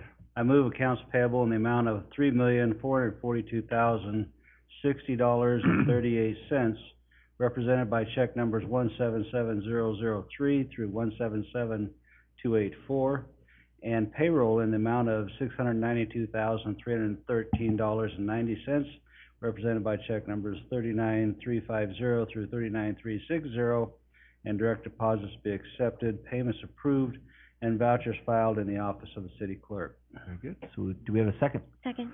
So a motion from Counselor Allgood, second from Counselor Register for acceptance of the finance report. Any discussion? All those in favor say aye. Aye. And that motion passes. That moves us into council comments. Counselor Register. I don't have anything. Very good. Counselor Static. Just a couple items. First of all, I'm still working with a private owner of a storage unit for the veterans, and if I can get that done, then we'll have $4,600 saved in the budget. And again, to show you how important the vets are, we had 2 more suicide attempts at the hall again here this last month, one with a gun actually, and our good trained people talked them out of them, and we got transportation to Boise and everything was fine. So again, keep them in your prayers and your mind relative to support. So. Yeah, and I appreciate you bringing that up because a lot of time you don't hear about that. So it's good to know that that is out there. So thank you. Counselor Doty? Just a couple of things. First of all, I see a lot of surplus that's starting to hit our agenda, and I just want to ensure that our department heads are sharing what they have for surplus with the other department heads to make sure, in case someone else can use that equipment before we send it down the road, or maybe it doesn't need to be in the best, repair for someone else to use that. So is that happening, or do we know, or and if it's not? It definitely is, and as Okay. we're going through the 25 budget, if I'm seeing requests for furniture, I'm also talking about surplus furniture as well, so there's been those discussions. Okay, I just see things like tools and things that we're putting in surplus that maybe could be used. If it comes from the streets, maybe parks can use it somewhere, so I just want to ensure that we're taking those seriously, those lists, and not just saying, no, I don't need any of that, so. And then secondly, I would like to talk about our contract with our attorneys that are present. I'm in favor of, changing our structure on our, city attorneys to have them become in-house attorneys. And I would just like to list a few things, what the benefits are of having in-house attorneys versus contract attorneys. First of all, that they can be city employees, and that they work at the city from 9 to 5 and focus all of their time and attention to the city, as well as our culture and our goals, and allow them to provide more tailored legal advice. Also, the cost control. Sometimes in-house counsel can be more expensive but having them on staff provide cost predictability compared to external legal fees, which can vary widely. The accessibility to them, not only have I've had trouble getting accessibility or having someone return an email that I think is very important, especially when a decision is coming up or someone's absent or gone and someone doesn't know who can get that information to me. Having our own in-house counsel, they would definitely be more accessible, not only to us, but to our department heads. And then, of course, their confidentiality and loyalty to the city, not having too many cities to represent and too many things going on, and what's in the best interest of this city, no matter what is taking place in someone else's city. And then, of course, they become part of our in-house team, where they actually become part of the city of Caldwell, just like all of our employees do. So I'd really like to see us consider moving our council to in-house. A couple of research items. So I called the county, and there seems to be some discrepancy on how much they pay, but we pay the firm currently that we use over $600,000 a year. That does not include urban renewal. And based on the surrounding wages, that I don't want to commit to what wages we do. You certainly don't go with the cheapest bidder all the time on an attorney, clearly, but working with Ray Lynn to see what those would be and what the actual costs are, because we can't forget the capital that would come along with having those attorneys. But most of the research all of my research showed that for $600,000, we should be able to get 2 in-house attorneys and a paralegal easily. So my request would be that this show up on the next agenda for further discussion. This gives everybody a couple weeks to vet that through the community or through your constituents and see what concerns may arise from that. So I would just propose that it be on the agenda. Very good. Anything else? That's it. Okay. Councilor Williams? I'm sorry, just to be clear, does it die there, or does that need to be agreed upon by us to get it on there? I thought last legal advice was we could request something to be on the agenda and it would make it on the agenda. So I don't know if he needs a head nod or. No, we can actually already emailed Ray Lynn and Shelley while you were talking, just say that start looking into this. Then Meridian and Boise have in-house, Nampa does not. So kind of get to that tipping point of that, so we can look at structure, costs, what the total cost would be if there's others out there, costs that we're not aware of, so we can talk to them. And it may be, we'll see, I know we do have 3 weeks in between, so hopefully that would give us enough time. And if it doesn't, then we just come to council, hey, we need a little bit more time to do a little more research to give you the proper information, so. And if I'm correct, it doesn't mean anything really, but, council by code has to be appointed official? Yes, it does. So that's state code. It says city attorney must be an appointed official. And I don't see an issue with that. Just as the mayor stated, several cities seem to find a way to employ them plus appoint them, so. Briefly, Mr. Mayor, just want to give a shout out at the airport. Scott's absolutely killing it out there, making progress beyond our wildest imaginations, addressing things that we were told we couldn't address, and working with legal. I know he and Mr. Waterman have been working very closely to try and resolve some issues that we were told were inviolable. And I just want to give Scott Swanson a shout out. Things are firing on all cylinders out there. And then also the Historic Preservation Commission is excited about doing several things, including they're working on their own master plan for the Historic Preservation District and what they do. And I think it's exciting for us because it gives us an opportunity as a city to continue to appreciate our history as well as preserve it. And both of those committees that I have the privilege of serving on, I think are just exciting and have a lot going on. And of course, don't forget June 29th, the moving of the Rice House. So expect to see you out there with your popcorn. Facebook. And just get over cards it. for you. There you go. So anyway, but that's it for me today. Thank I you. think you might have stole some thunder there. Well, Good. Counselor Allgood. Yeah, a couple of things, and it got brought up earlier this evening briefly, but the city paid approximately $45,000 to repair the electrical line that was damaged. And I was curious if we're gonna be able to recover that money since it wasn't us that damaged it. I saw that in the latest accounts payable. There's two payments, one for approximately 30,000, one for approximately 15. And it states in there that it was damaged during construction. And so I wanted to make sure that we recovered that money. Absolutely. If that was somebody else's fault. It states that on the accounts payable, and that's why I was following up with you. I wrote it down and then forgot to bring it here. Go ahead.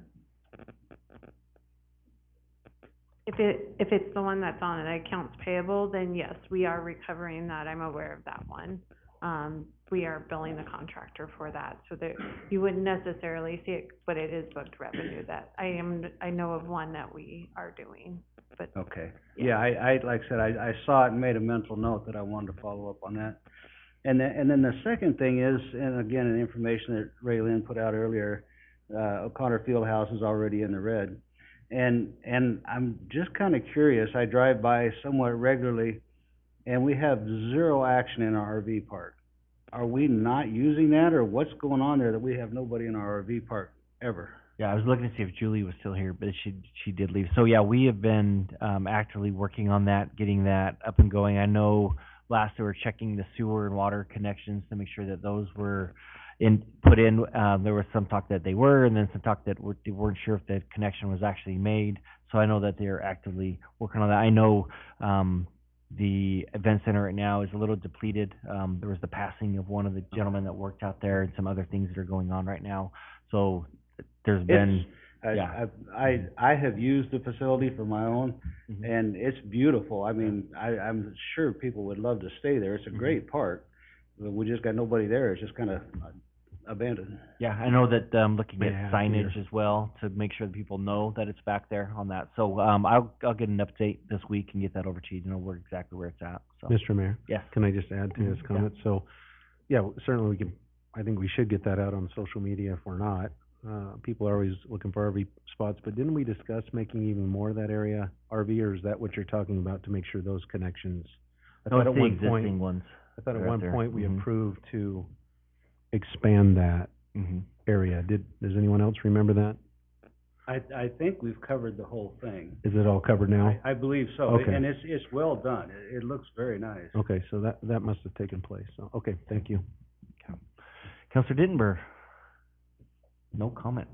Okay, very good. So I just have the one item is listed on there, just the update from the YMCA that we discussed last time. There were some questions about the time frame for that, so I was able to get some clarification on that. And so I was able to talk with David Duro at the YMCA, so just kind of paraphrasing his response, that the original, that 125,000 that was proposed, the question was, what's the time period on that?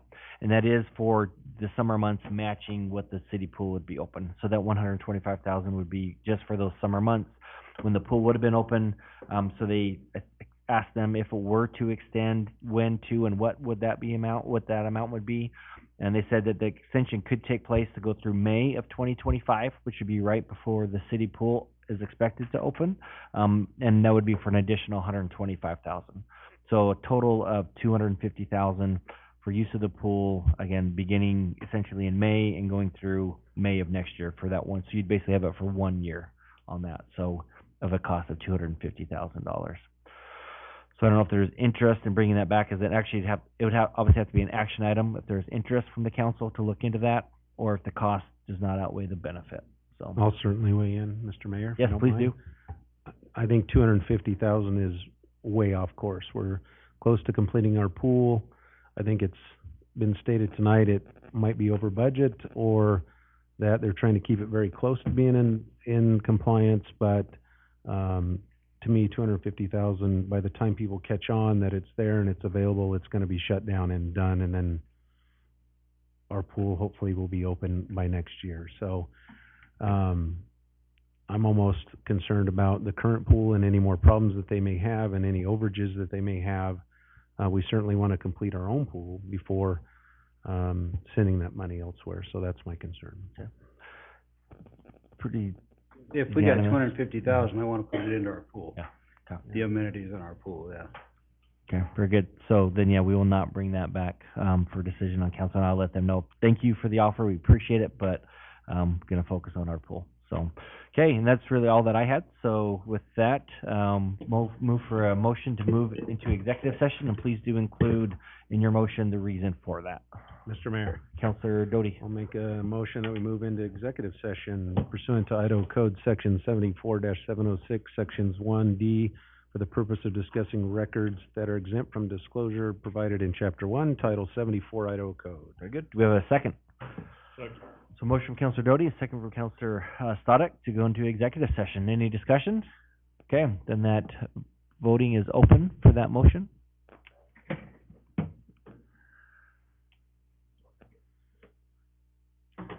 And all votes are cast, the voting is closed, and that passes unanimously. And that moves us into executive session. We'll excuse everyone. You get to go home and enjoy the rest of the evening while we sit here and continue to work. There are a few that get to stay behind. Say something about that, Mike? I'm sorry.